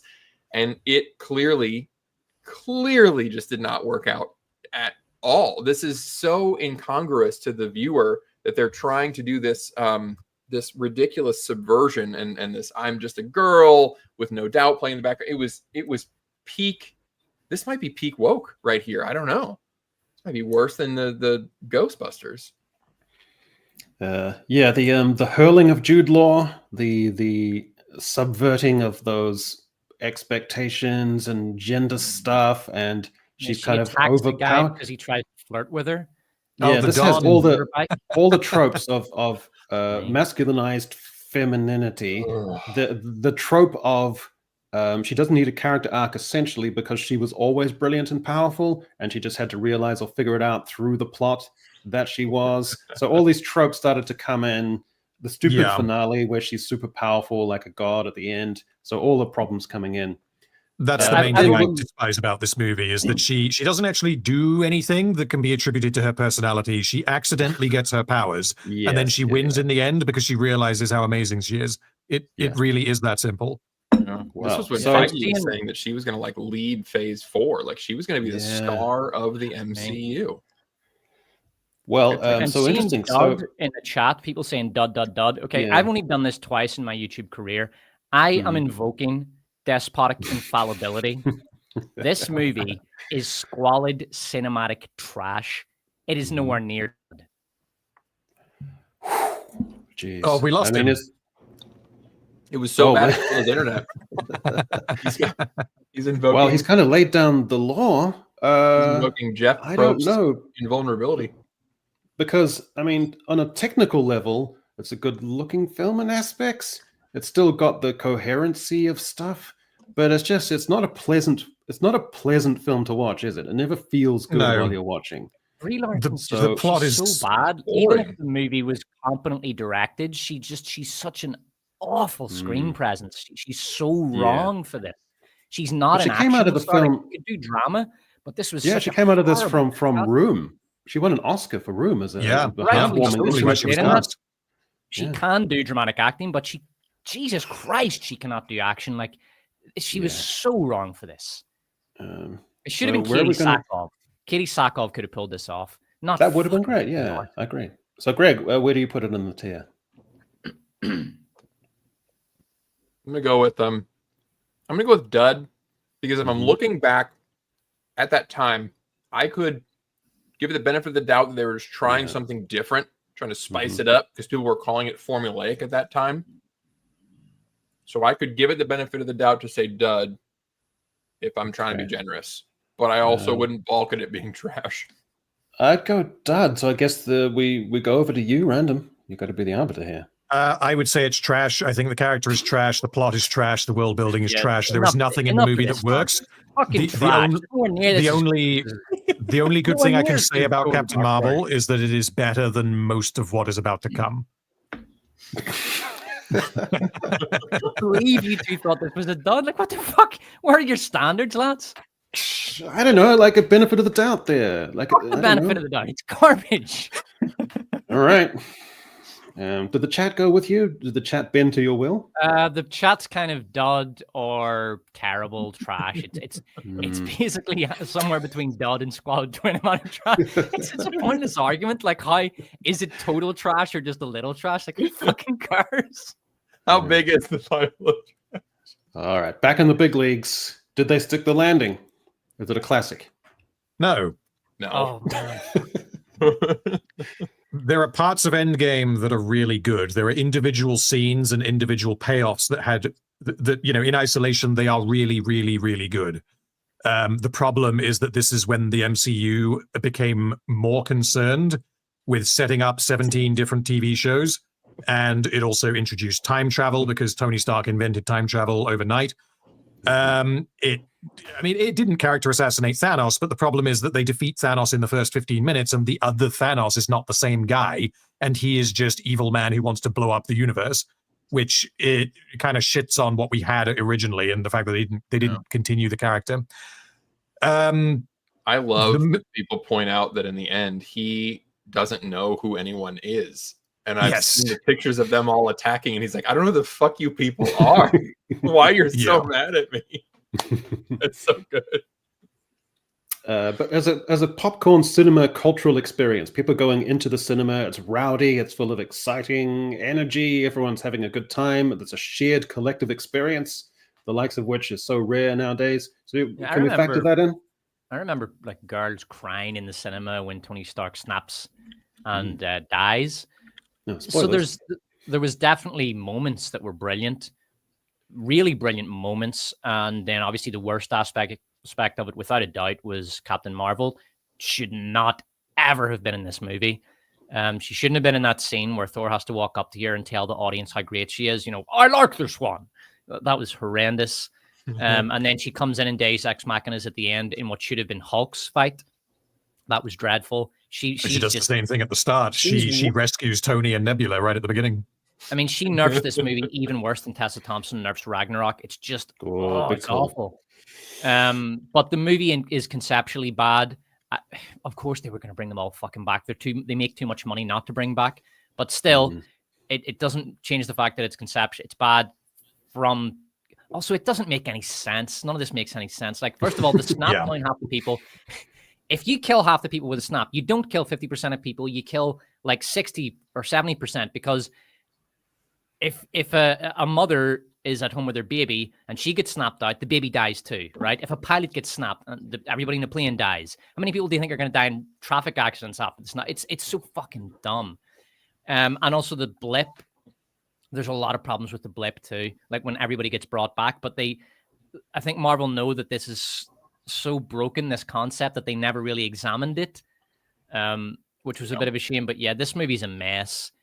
It's all over the place, and it gets very generic at the end, where they just have two giant armies run at each other, and then of course they have this. If you want to talk about the true birth of the MCU, it's at the third act, when you've got all the girl bosses coming together to have the girl boss scene, and it is it's one of the cringiest moments in cinema history, and it was like the horseman of the She-Man of the horseman of the MCU apocalypse was that scene. Right?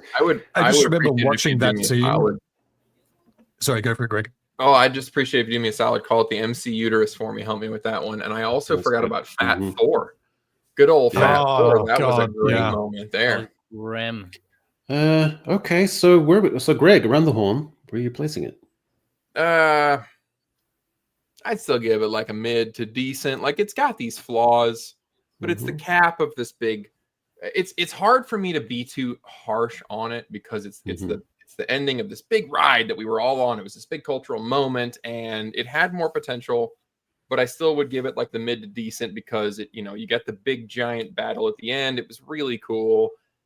It was, well, I want Despot to say it because he says it better, but it threw out a lot of plot, but it was cool.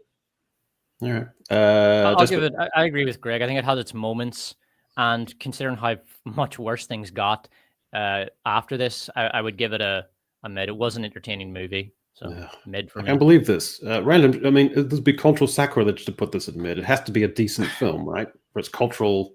Well, I don't know, because I would personally be putting it in a dud, but for pure watchability, I would agree mid, because I do agree that it is a very entertaining movie. You guys are rough. But then we also have the fact that this was the culmination of the prior 15 years of storytelling. Like, this really should have been, like, imagine how effective this film would have been if it had been like the best movie in the MCU. Like, this is where all the biggest chat is basically all saying mid. So yeah. And it is, if when you look at the duds like Iron Man 2, Thor, like, I'll never watch those pieces of shit again. And if I was watching them, I'd turn them off. But I could watch Endgame. I could sit through it. All right. Well, this is I like nice. Steve get his dance at the end. I liked that. That was a nice closure moment there. Okay. So we're in the homeward stretch now. We're sort of, I think, pivoting into what feels like more like modernish territory, contemporary-ish kind of stuff. So that's perfectly charming, wouldn't you say? I can't remember very much about it, but I do remember that I really liked Jake Gyllenhaal as Mysterio, and I thought that the twist and how they kind of integrated the Tony Starkness with like the glasses and the drones and the technology, I thought that was effectively done. Although if I watched it again, it wouldn't surprise me if it didn't make any sense, because I remember it being a little bit complicated. So we're all thinking mid-decent in the chat. So I would personally go mid because I enjoyed watching it, I guess. Okay. Well, let's hustle through this one. I'm going dud because I just think the whole plot was just like he destroyed a real hero so he could play hero with his drones, but he didn't actually. Like, we got to prep for an Avengers level threat, but he was not able to do Avengers level shit. So didn't make any fucking sense.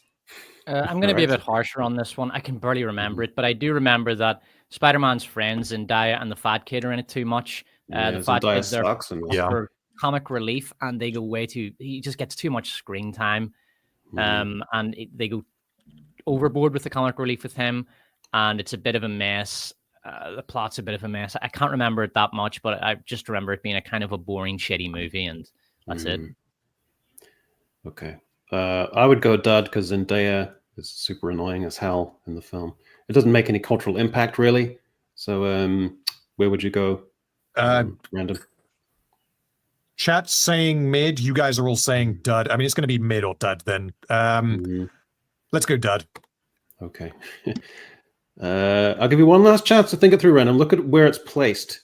Like, I reckon if Random saw it again, he'd think it was a dud. Yeah. This is the thing. I believe you. Right now, I would personally say mid, but I do believe you. So we'll go dud. Okay, that sounds fair. All right, let's pick up the pace a little bit. So, do we got Black Widow next? All right, that is trash. I'm going to keep my criticism very simple. I watched half of this. It struck me as a really lazy, shitty knockoff of the Bourne movies. And this was at a time when the Bourne movies were already, they had become trite and cliche. The whole shaky cam, bad guy breaks into an apartment and tries to kill the good guy, and the good guy has to jump out a window. That had all been done. This movie just feels like you took the Bourne movies, shoved it into a blender with some girl boss slop, and that's it. That's Black Widow. I could not make it past the halfway point. This movie is so convoluted and so fucking boring. It's a dreadful movie. This is squalid cinematic trash, hands down. Wow. Yeah, agreed. This is bottom 3 Marvel movies for me. I think it is awful in basically every conceivable way. Greg, any contrarian approach there? No, I wish I could. I mean, I could give it a dud. I could say it's not trash. I just think I think this was supposed to go where Captain Marvel was, but it got pushed out, and it just it was past its time. She was already dead. I mean, this is the definition of of generic right here. It's phoned in. It feels like a contract obligation, which they then broke and fucked Scarlett Johansson because they threw it on streaming. Yeah, that's right. Okay, that was nice, easily dispatched. No one liked this film. I did. This movie is very funny. And I like this one.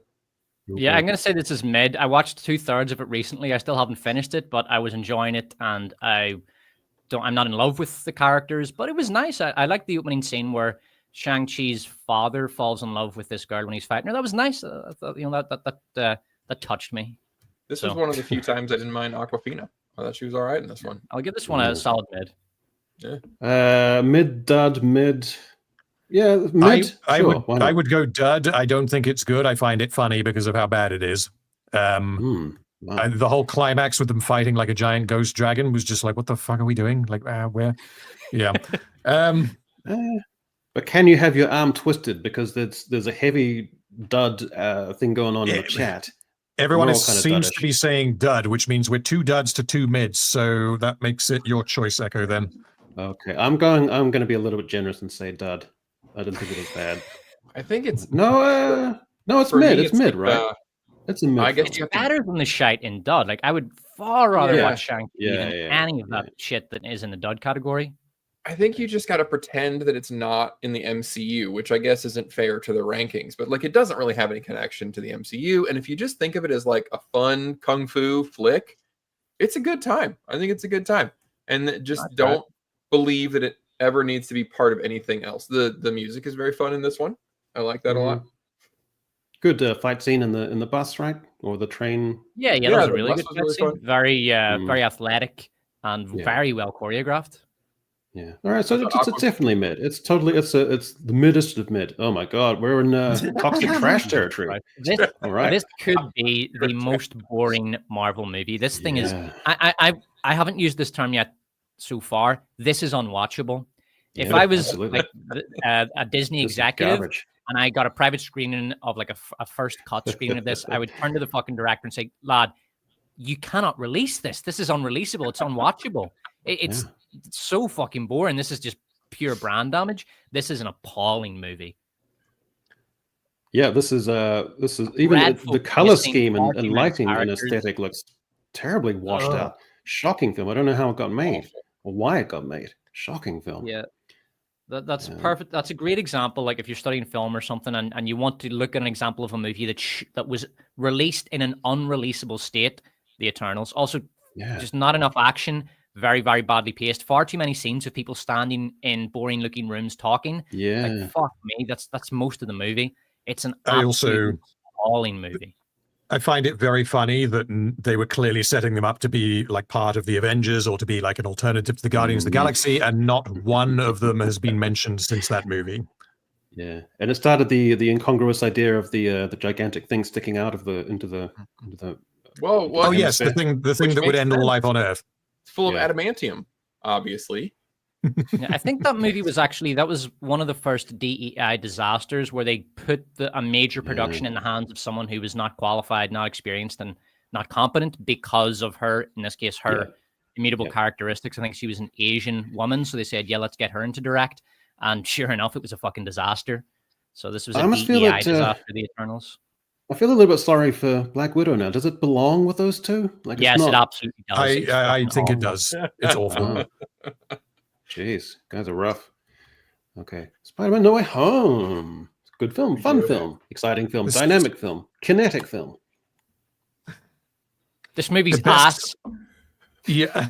The best part of this movie, the best parts of this movie are the characters that were not written by the MCU. It's what they did with the Mark Webb and Sam Raimi characters. And I think generally that was good, but this film has a lot of serious problems. I don't think it can. It's entertaining, but it is very problematic. Here's a very brief rundown of its problems. It makes no sense. So the ending is completely broken. So, for example, does Doctor Strange erase everybody's memories, or does he also erase the physical evidence that Spider-Man exists? Like the little shrine in his high school is just one example. Also, he commits a crime against humanity. You can't just take people's fucking memories away. That is a crime against humanity because he's destroyed their psyche. Like, what replaces that memory? Like Zendaya, does she remember, losing her virginity, or is that just a blank spot in her memory? Like, it's a crime against humanity. It's a psychic crime, so it completely destroys the morality of Doctor Strange. The premise doesn't even make sense, where he goes and he tries to get Strange to cast this spell. It fucked up Doc Ock, because Doc Ock just becomes pussified in it, and it's a mess. It's a big pile of nostalgia slop. And when you go back and watch it now, you just think, "Fuck me, why did I like that?" It's a mess. It's a horrible mess. This one's a pure dud for me. Some entertainment value, but pure dud. Is the rickety bridge a genius here? I'm struggling with this comment. I think it's better than it is. It's not a garbage movie, but this is a pure dud. I wouldn't even call this mid. There's so many problems with it. It's full of plot holes. It's an utter fucking mess, and it's okay. Where are you putting it, Greg? This is a mid to dud, because it's a direct extension of the Mysterio plotline, which I thought was stupid. So I'm already just hating the fact that we're even following up on that dumb crap. So I'm already down there. It's a dud. Brandon? I would be saying high or low. I would say low mid. So, what is chat saying?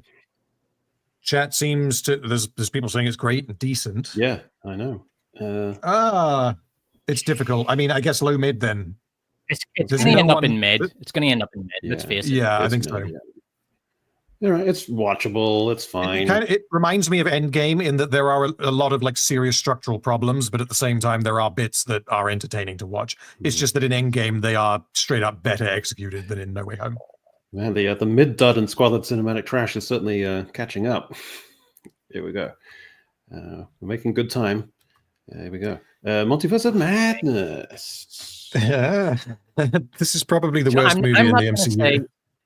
I won't say this is squalid cinematic trash, because it's squalid cinematic trash. I can't think of a reason why it's good. Look at the chat. The chat's going ballistic. Visual Just style no trash, is trash mid. Oh my god, chat does not like this film. I don't think my 17-year-old is at home, but if she were here, she would. I think she would say some. She would say some really awful. I think she'd start swearing. I think she hated this movie so fucking because Scarlet Witch she liked that character a lot. She loved her in WandaVision, and then this, she felt like this was a personal fuck you right to her and her favorite character. It was so bad. She just all of a sudden is a murderess, and I would love to know from people that didn't see the show. I didn't. What?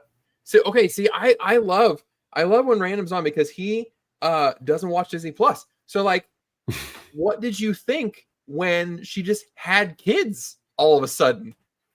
I assumed that they invented them, and I also assumed that someone sawed into her brain and turned up the villainometer, and then she just went insane in her first scene and became the villain of the movie. Do you know what it is? I had no idea.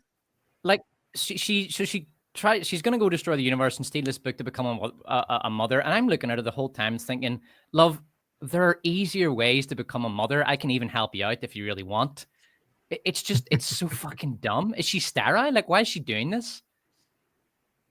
Like, you don't even need to put on some nice clothes. Just go to any fucking club, stand there, and some guy will come up and offer to buy you a drink, probably some loser. You can take him home and he can donate what needs to be donated, and there you go. You've got some kids. This is not hard. You don't need to go and destroy the universe to become a mother. It's so fucking okay. Well, dumb. I need an answer. So, is this going to be squalid cinematic trash? Everyone, including chat, is saying it's trash. Anyone not saying it's trash is wrong. It's probably the worst movie in the MCU. Fucking awful. And we didn't even get into America Chavez, who is just a textbook diversity insert. But let's move on. Brutal. Okay. Thor: Love and Thunder. This is Ragnarok. If Taika Waititi was just took all the bits that he cut out of Ragnarok and then made this movie without a script. It has all of the worst parts of Taika Waititi and none of the good bits. I Pretty don't emphatic, think I laughed once. Unanimous in the chat there. Yeah, it's trash. There's no argument otherwise, I don't think. The plot, the central villain's plot. The only good thing is Christian Bale, not the villain, because the villain's plan makes absolutely no sense. Because all the gods have to die because the gods don't care about people, and his plan relies on him kidnapping the Asgardian children so that the gods come and rescue the children because they care about people. That makes absolutely no sense. So he's the third. He's the third with Kingsley and Mads Mikkelsen, and then Christian Bale. These are great actors who should have stayed so far away from the MCU. It is a crime that they wasted their time on this.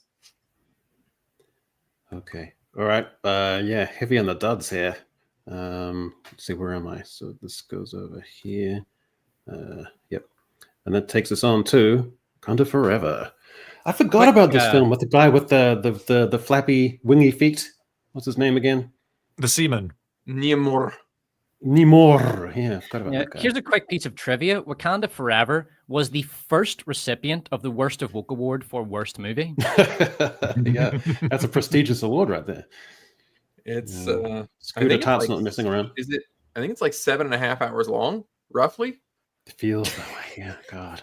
Oh God, yeah. Marvel movies have gradually got longer. After Endgame, there's so many of them that are like longer than 2.5 hours, and I don't know why. Yeah, so you go with, I remember this, speaking about it, that within the space of 2 minutes, you go from Namor being built up as a sympathetic character, he's complex, to my plan is to destroy every human living in the world, and it just goes on a dime. And there's a cool scene where... His official name is Namor the Dickless, because they took away his dick in the movie. However, honestly, I think all of us should elevate this above trash, because in 21 short days, all four of us are gifted with the Ironheart show. So, well, maybe not random. I don't think he doesn't have Disney Plus. So I feel like I give it extra points because Disney is just like, here, have these views. Here you go. I got to talk about this. This is so bizarre. So my next video touches on Wakanda Forever, and it was made at a time when police were being vilified in American media. You know, that's when the script was written because of the George Floyd incident. And Ironheart's character introduction, her first major action, she bombs a police roadblock, and then she goes off and celebrates it. Like, she just fucking bombs it. Like, she probably kills a bunch of police, and it's treated as this sort of really fun, awesome moment, and like how awesome she is. It's really bizarre watching it now, because you just think back and think, what? She just bombed a bunch of police, but that's where the American culture was at that time. It's really dark when you look at it now. That's the scene where Namor's henchmen leap off the back of a humpback whale in a city harbor. Watching. I think I gave up with 30 minutes to go. It's so long and boring. But it's an evil movie. It's disgusting. It's boring as fuck. It presents police as villains. It introduces Riri Williams. It is one of the bottom three for me. It's an appalling pile of trash. Shuri is just not a compelling character. She's not a great actress. They could have had Gorilla Guy. He at least has like presence and would have been interesting for that reason. Like, when he comes on, he really owns a scene, and I feel like the Shuri actress, she's very meek and doesn't grab a scene in the way that Chadwick Boseman did, or the way that like a Michael B. Jordan would do. You know what it's like? It's like replacing James Bond with Moneypenny. It's fucking ridiculous. Yeah. Strange passenger in her own film. I agree. It reminds me of Galadriel in Rings of Power, in that she demands to be taken seriously, but not in the right way. Like, she is actively like, take me seriously, you know? Yeah. Well, this obviously would be in the trash. So this would be an interesting. This is 2 trashes in a row, which I think is the first, or have we already reached that milestone? No, we had MOM and then Love and Thunder. That was 2 in a row, I think. Yeah. Okay. All right. Well, zipping through them now. Wait a minute. Have I got these in the right order? Oh, yeah, Greg, I needed you there. You let me down. So that goes there. I love that there was no discussion. No discussion at all, yeah. Yeah. We could mention the color scheme. We could mention MODOK, Don't Be a Dick, in that scene. We could be here for hours talking about the various hours. Yeah. Socialist ants. It makes sense. Squalid cinematic trash is now the biggest category. Yeah, geez, that was speedy. No, this is interesting. This could be very mid, actually. This could be kind of mid. This is mid for me. This is mid. It's not as good as people were getting on at the time, I think, because Marvel's had been so shit. We saw the same thing with the Thunderbolts. It had been so shit prior to this that when something came along that was mid, people were overreacting. Still a good movie though. The villain's great. The mad scientist. And like there's a all lot these of fun to be characters. had. This is definitely the best Marvel movie since Infinity War. Yeah, I guess to admit. Yeah, it's easily the worst Guardians movie. That's I don't think up for debate. It's probably my favorite one since Endgame. But yeah, I don't know. There's a lot in the plot that just doesn't really make any sense. But the emotionally effective scenes I did find to be emotionally effective because they were, generally speaking, very well done. It's decent. It's sad because the villain had a lot of potential. This is one of their better villains, but just didn't quite make the mark because he was just so comically evil, and they never showed any sort of advancement that he had achieved. Like if he had something from these cruel experiments, then you could be like, oh, well, I can sort of see why he thinks he's correct, but he's just torturing animals for nothing, and that's it. That's his character, and it was such a near miss, and it's real sad because that could have elevated the movie a lot.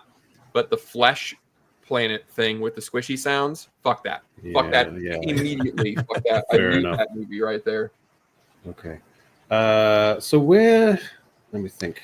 I mean, it sounds like we're saying mid. Chat is all over the place. So I don't. Anywhere from classic to trash is what chat's saying. It's a contentious one. I think mid. I think we're happy with mid, right? It feels like a mid film. Yeah, it's fine. Okay. We like those characters. We like their dynamics. The aesthetic still holds out. It's a fine watch. It's okay. There's a definition of mid.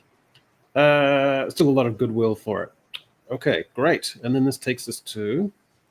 there's a heavy downpour here, by the way, but I'm sure it's not interfering with the sound too much. The Marvels! All right, what an exquisite cinematic masterpiece that was heartwarming, beautifully directed by a director at the top of her game who didn't need any assistance. An auteur, incredible chemistry between the three leads, and just lush, beautiful visuals. Acting by Brie Larson. Seamless behind the scenes. Brie Larson coming across as heartwarming and endearing. The publicity tour was, they were dynamos together. That you could feel their chemistry coming off the screen. Is how I would and fucking Marvel finally got it right with a great female villain. I can't remember her name or anything about her, but she was incredible too. I believe Little Platoon dubbed her Darth Bender. Darth Bender, yeah, she was incredible. I mean, it sounds like this is going in classic then, right? The scene where the cats run around eating everybody, that was just, I was fucking magnificent. I actually broke a rib laughing at that. Yeah, the wire work was extremely good. The planet where they go to, and everyone talks and communicates through singing. I mean, that was a laugh riot. Yeah, you know what? I'm actually curious. I want to know if anyone in the chat, Calvin says 100 out of 1. Is anyone saying, so we got classic from Fishy Fish. The chat is just classic. So put it in classic. We're all friends here. Kittens couldn't elevate this shit. You need to put it below trash. It needs to go down lower somewhere. All right, I'll put it down here. Can you just leave it where like below, because it is the worst ever made. Okay, it's got its own. Does it get extra points for Captain Marvel? I think she's responsible for 4 genocides, and I think 3 of them are in that movie. Yeah, that's right. Okay, well, we hit rock bottom there, and then ta-da! Am I still right in the timeline, Greg? I feel like I got this correct. This comes after the Marvels. Greg, you're muted. Greg, we can't hear you. Yeah, he does it once every stream. Deadpool, Wolverine from. Okay, good. I'm well, interesting. Going to be another contentious one, I think. Yeah, classic or nearly great, or his perspective shifted. I hate it. I hate Let's this see movie. what the chat has to say. I haven't watched it twice, and I don't. Oh, Joshua, what are you talking about? Let's start with Random. Random has strong opinions. Go ahead, Random. Yeah, go ahead, Random. What I was expecting was for them to just be like, we know that this doesn't make any sense, but just we'll set it up using the Loki TV show that I haven't seen, using their multiversal bullshit rules. We'll set it up, acknowledge that it doesn't make sense with a fourth wall breaking Deadpool joke, and then we will just have fun for 2 hours. That's not what we did. The entire fucking movie is nonsensical rules that contradict themselves repeatedly. They do basically nothing with the Deadpool character. They don't continue him in a natural way from where Deadpool 2 was. And I have no idea why people like this movie so much. It isn't funny. I think I laughed 3 or 4 times during the movie, which for a Deadpool movie, that's criminal. Because honestly, that's what I was there for. And there was a huge chunk of the movie that it just went completely over my head because I hadn't seen Loki. But then since then, I've talked to other people about it, and they were like, oh no, that wasn't in Loki. That was established within this. The whole idea of anchor beings. I was like, well, I guess I don't know what that is because I haven't seen Loki. But it turns out that this movie invented that, and that whole concept doesn't make any sense. Yeah. I'm assuming that sport coat lurking he's meant to say this is dumbass bait for the stupids, but it could also be read as dumb ass bait, like it's going to Roger you senseless with its stupidity. So I think it could go either way. I don't know. I feel like I got Rogered senseless by this movie's stupidity. Does he mean like dummy thick asses? Like he's gonna get the big hipped gals with us? Yeah, there's a third option there for interpretation. It's easy to forget just how fucking boring the first third of this movie is. It's absolutely far too slow. It takes far too long for them to get together and just fucking get going. You know, Random touched on the humor. The humor is badly dated and very hammy. And you're really feeling that sort of meta humor, fourth wall breaking, millennial quips. It's just, man, this is so tired, this style of humor. It's got some fun action sequences, which are very low stakes because neither of the characters can die. It's got too many cameos, too many like comedy sketches. Like there's just skits, like hippie, ad-libs. Sort of vegan Deadpool and then girl Deadpool, and they're just skits for the sake of being skits. It's like the movie stops to have an SNL skit. Yeah, man, it's bad. Then it has a second, third act, which is a problem with modern movies. And in the second, third act, Professor X's sister decides she wants to destroy the universe because why the fuck not? It's a comic book movie. They always do that. Jesus, it does have some entertainment value, but it's such a dud, man. This movie is such a fucking dud. You got TVA Tom Wabskin in there. That was kind of fun with McFadden. I don't know that I'm ever going to watch this again, but I remember having fun, and it was such a weird experience because I was with a buddy of mine, and we actually went to the theater, and we were just having a good time, and I was laughing, and we were having fun, and also part of my brain was like, "This is shit. Like this is not like as 100% not good." And then the other part of my brain was like, "Shut the fuck up. We're having a good time. Lighten up, you fucking dick." And it's the same feeling when you get to the bottom of your third tub of Ben and Jerry's. It's like like my brain's telling me that I'm enjoying this, but I'm not. Yeah, you're 100% right, Greg. Exactly. It was that weird schizophrenic thing going on in the mind. You're trying to will yourself into liking it more than you do, but there's some sort of hollowness in there that you don't want to account for. Yeah. However, if Channing Tatum becomes Gambit because of this, like if we meme Gambit Chambit into existence, then it lowers this movie because of what it did accidentally, because it was funny with him mushmouthing it, but then you have people that are unironically like, "Oh my god, Channing Tatum is so good as Gambit." No, the fuck he is not. No. Yeah. So I need an answer then. So around the horn, Greg, where are you going to play? So mid. We've got mid dud. I'm saying trash. Absolutely, I think this film is trash. And yeah, well, because I mean, the first Deadpool movie. Forget the jokes. The first Deadpool movie is about something. It is very clearly about something. Deadpool 2 is messy, but it is about something. This film is nonsense from start to finish. Yeah, true. But the chemistry between them, lifts it surely into dud. The chemistry between the two co-leads. Not for me, but I can see why it might. Jeez, random. And honestly, like looking at chat, in particular, Despot, your chat overwhelmingly is saying trash as well. So it's definitely not going higher than dud. Yeah. Okay. Well, Despot, are you saying squalid cinematic trash for Deadpool and Wolverine? No, I'm saying dud. I think it has some entertainment value. There's a couple of jokes land. Like it's not fucking Black Widow. Like Jesus. It's watchable at times. I'm making an executive decision. I can't allow this to go into squalid cinematic trash. It doesn't belong there. I think you guys are just being a little harsh there. So that's going into dud territory. God, even dud feels extraordinary. Far out. You got to Echo. If you watch it again, you'll see what Random is saying. If it makes you feel better, I think that Deadpool and Wolverine is better than any of the other films that are in trash. It would be at the top of trash for me. The top of the trash heap. Straight back down to the trash heap we go.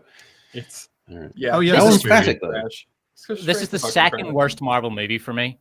Second worst This one. is Only the extraordinary because Marvels it feels bloated and empty at the same time. It's extraordinary, this film. So fucking bad. And they're so like you can just see the absolute lack of give a fuck in the MCU. They don't even hide that they're fixing shit, and they also don't even care to get things right the first time. Yeah, They'll just that's CGI it. Like in the trailer, I'm sure you guys noticed the weird foot thing in the trailer where he lands and his ankle like breaks or some shit. And then in the movie they're like, fuck it, we'll just CGI it out. It doesn't matter. We'll just cut. Yeah. That's the scene. We'll just CGI whatever we need. Is the suit This film vibranium? is- Is it not? Oh, What man, does the he even stand visuals. for? None of it makes a single bit of. Why does he even fight the Red Hulk other than just being there when he turns into Red Hulk? Like, what is even the point? Are they nemesis or some shit? No, he's just there. He's like last call at the fucking bar. He's just there, and there's a villain, so he's like, "Fucking, I'll fight him." I guess. Am I gonna have to put this down with the Marvels? I think it's almost. It probably just stays in squad. It deserves to be trash. down with the Marvels. It's that I think this is nonsensical and terrible. just about unrateable. It's that bad. It's Marvel's level bad. Okay. Oh, but if you had to choose between the two, The Marvels. If I went that high, would that be fair? I think the Marvels is more entertaining than Brave New World because of how bad it is. Yeah, true. Yeah, I can get some like it's so bad it's at times kind of entertaining from the Marvels, Yes. whereas Brave New World is just relentlessly fucking boring. Okay. All right. They and both Brandon, go down. you've I don't not think. seen Falcon and the Winter Soldier. You should check that out. That's a real treat right there. Jeez. So we can't separate these two. There's no absolute bottom between those two. If you had to choose, No, they're on par. Like, two of the worst They're unrateable. movies ever made. They're just in a league of their own. Jeez. All right. Okay, and that takes us to Lucky Last. Surely this is going to be dud or mid-ish. It's not bad. I have not seen this one. It's the only one I have not seen. This one, it doesn't have the sort of gaping. It does have plot holes, but they're not as egregious and gaping as, say, like the Marvels or Captain Cape shit. But this, for me, is a solid dud. And the problem is just the characters. The characters are very shallow. They don't really do much with them. They don't really have character arcs either. Like Bucky is just there. He has no character arc whatsoever. I don't know why I'm supposed to feel anything for Yelena because she starts out as a murderer for hire. And then, okay, I don't care about her. The fact that she's depressed, I don't care about her journey. She's already morally bankrupt at the start of the movie, and by the end of the movie, she's still working for the same bitch who put her in that, who was using her as a murderer for hire. So she's still morally bankrupt. There's no character growth here. She's a villain at the start. She's a villain at the end. John Walker, they do basically nothing with. He's just there to be made fun of. Oh, they tried to. The dad, he has a few decent moments, but they're basically plagiarized from like the one good scene in Black Widow. And Bob is massively underutilized.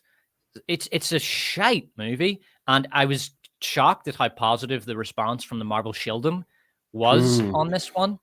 This is a solid dud for me, and I think if I were to make a prediction about this, I think people who really like this in the cinema, when they rewatch this, they'll kind of second guess themselves and think, "Why did I like that? That's a bad movie." Yeah. So I'm going to be a little more positive. I think I could. I feel like I could sell mid, and I feel like if I'm trying real hard, I might be able to sell decent. It's like to me, it was a solid IGN 7.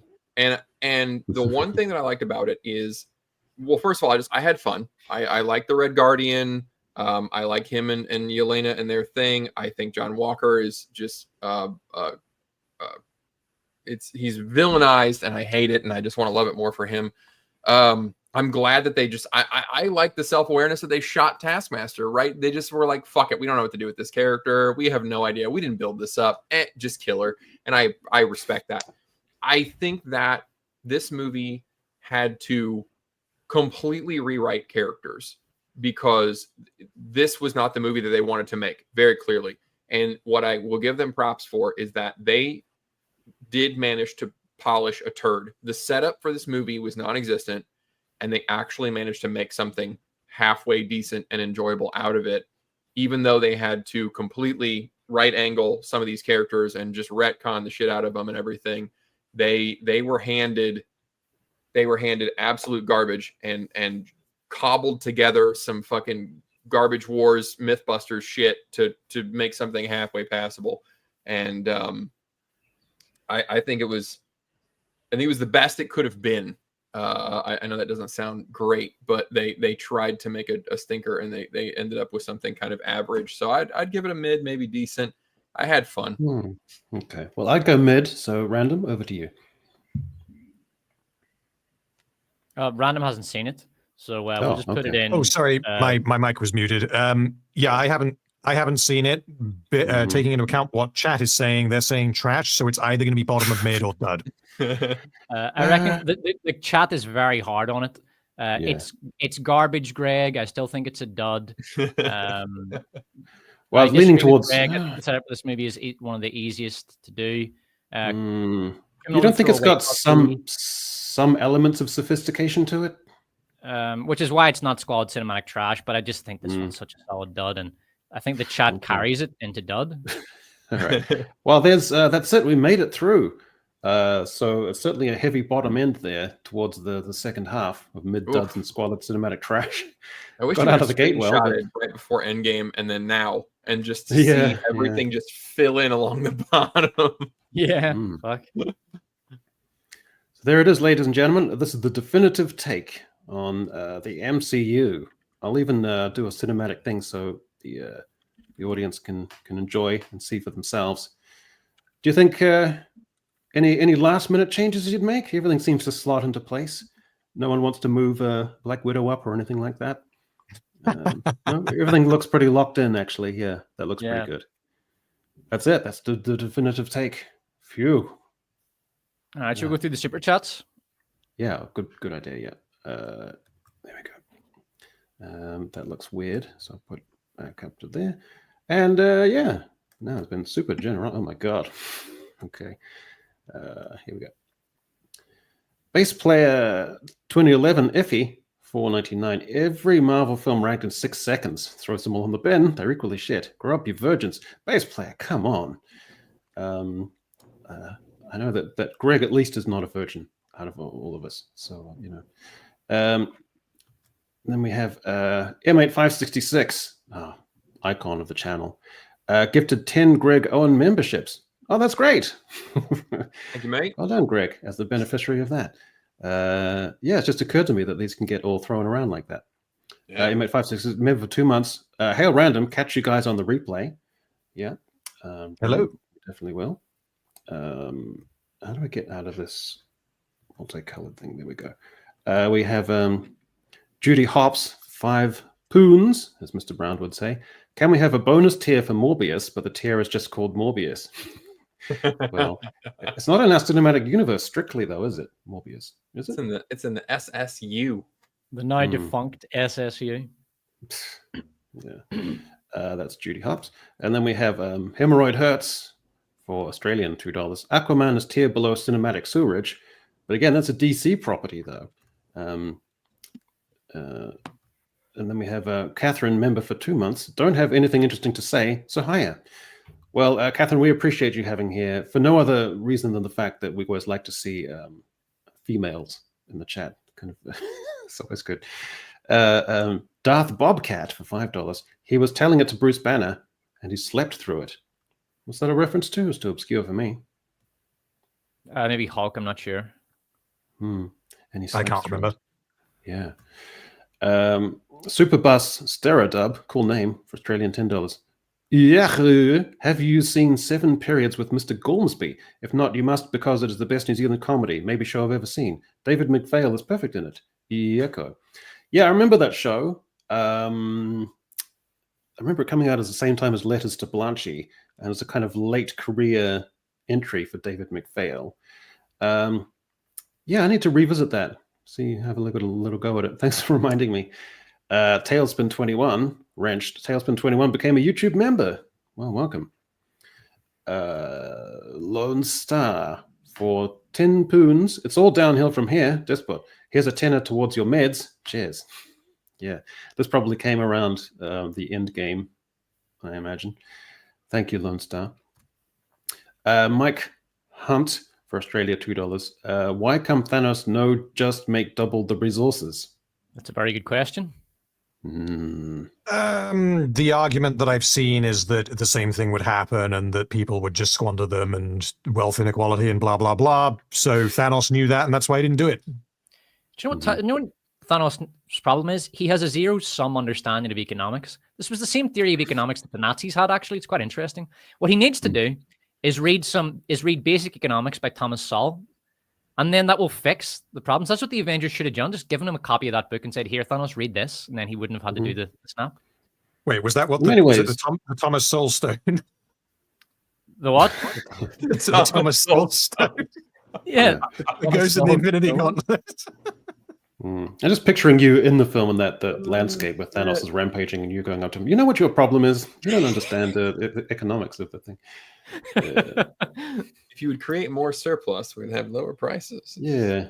Hemorrhoid hurts again. Wrenched for Australian $2. Eternals like doing butterfly in an ocean of shit. Yeah, pretty much. That film is disgusting.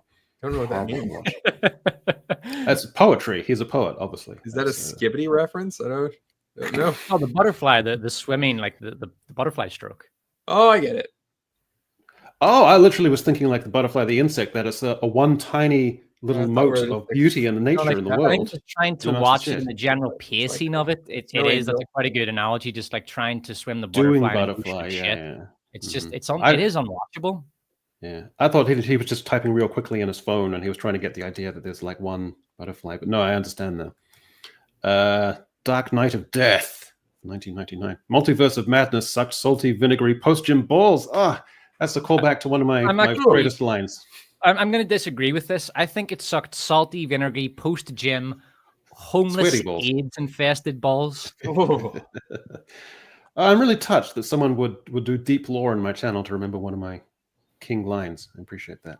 Honestly, the book from Wakanda should read Soul, because he's got a whole analogy about why Africa is so fucked geographically. If they just read that, they'd be good to go, and they would help everybody else out.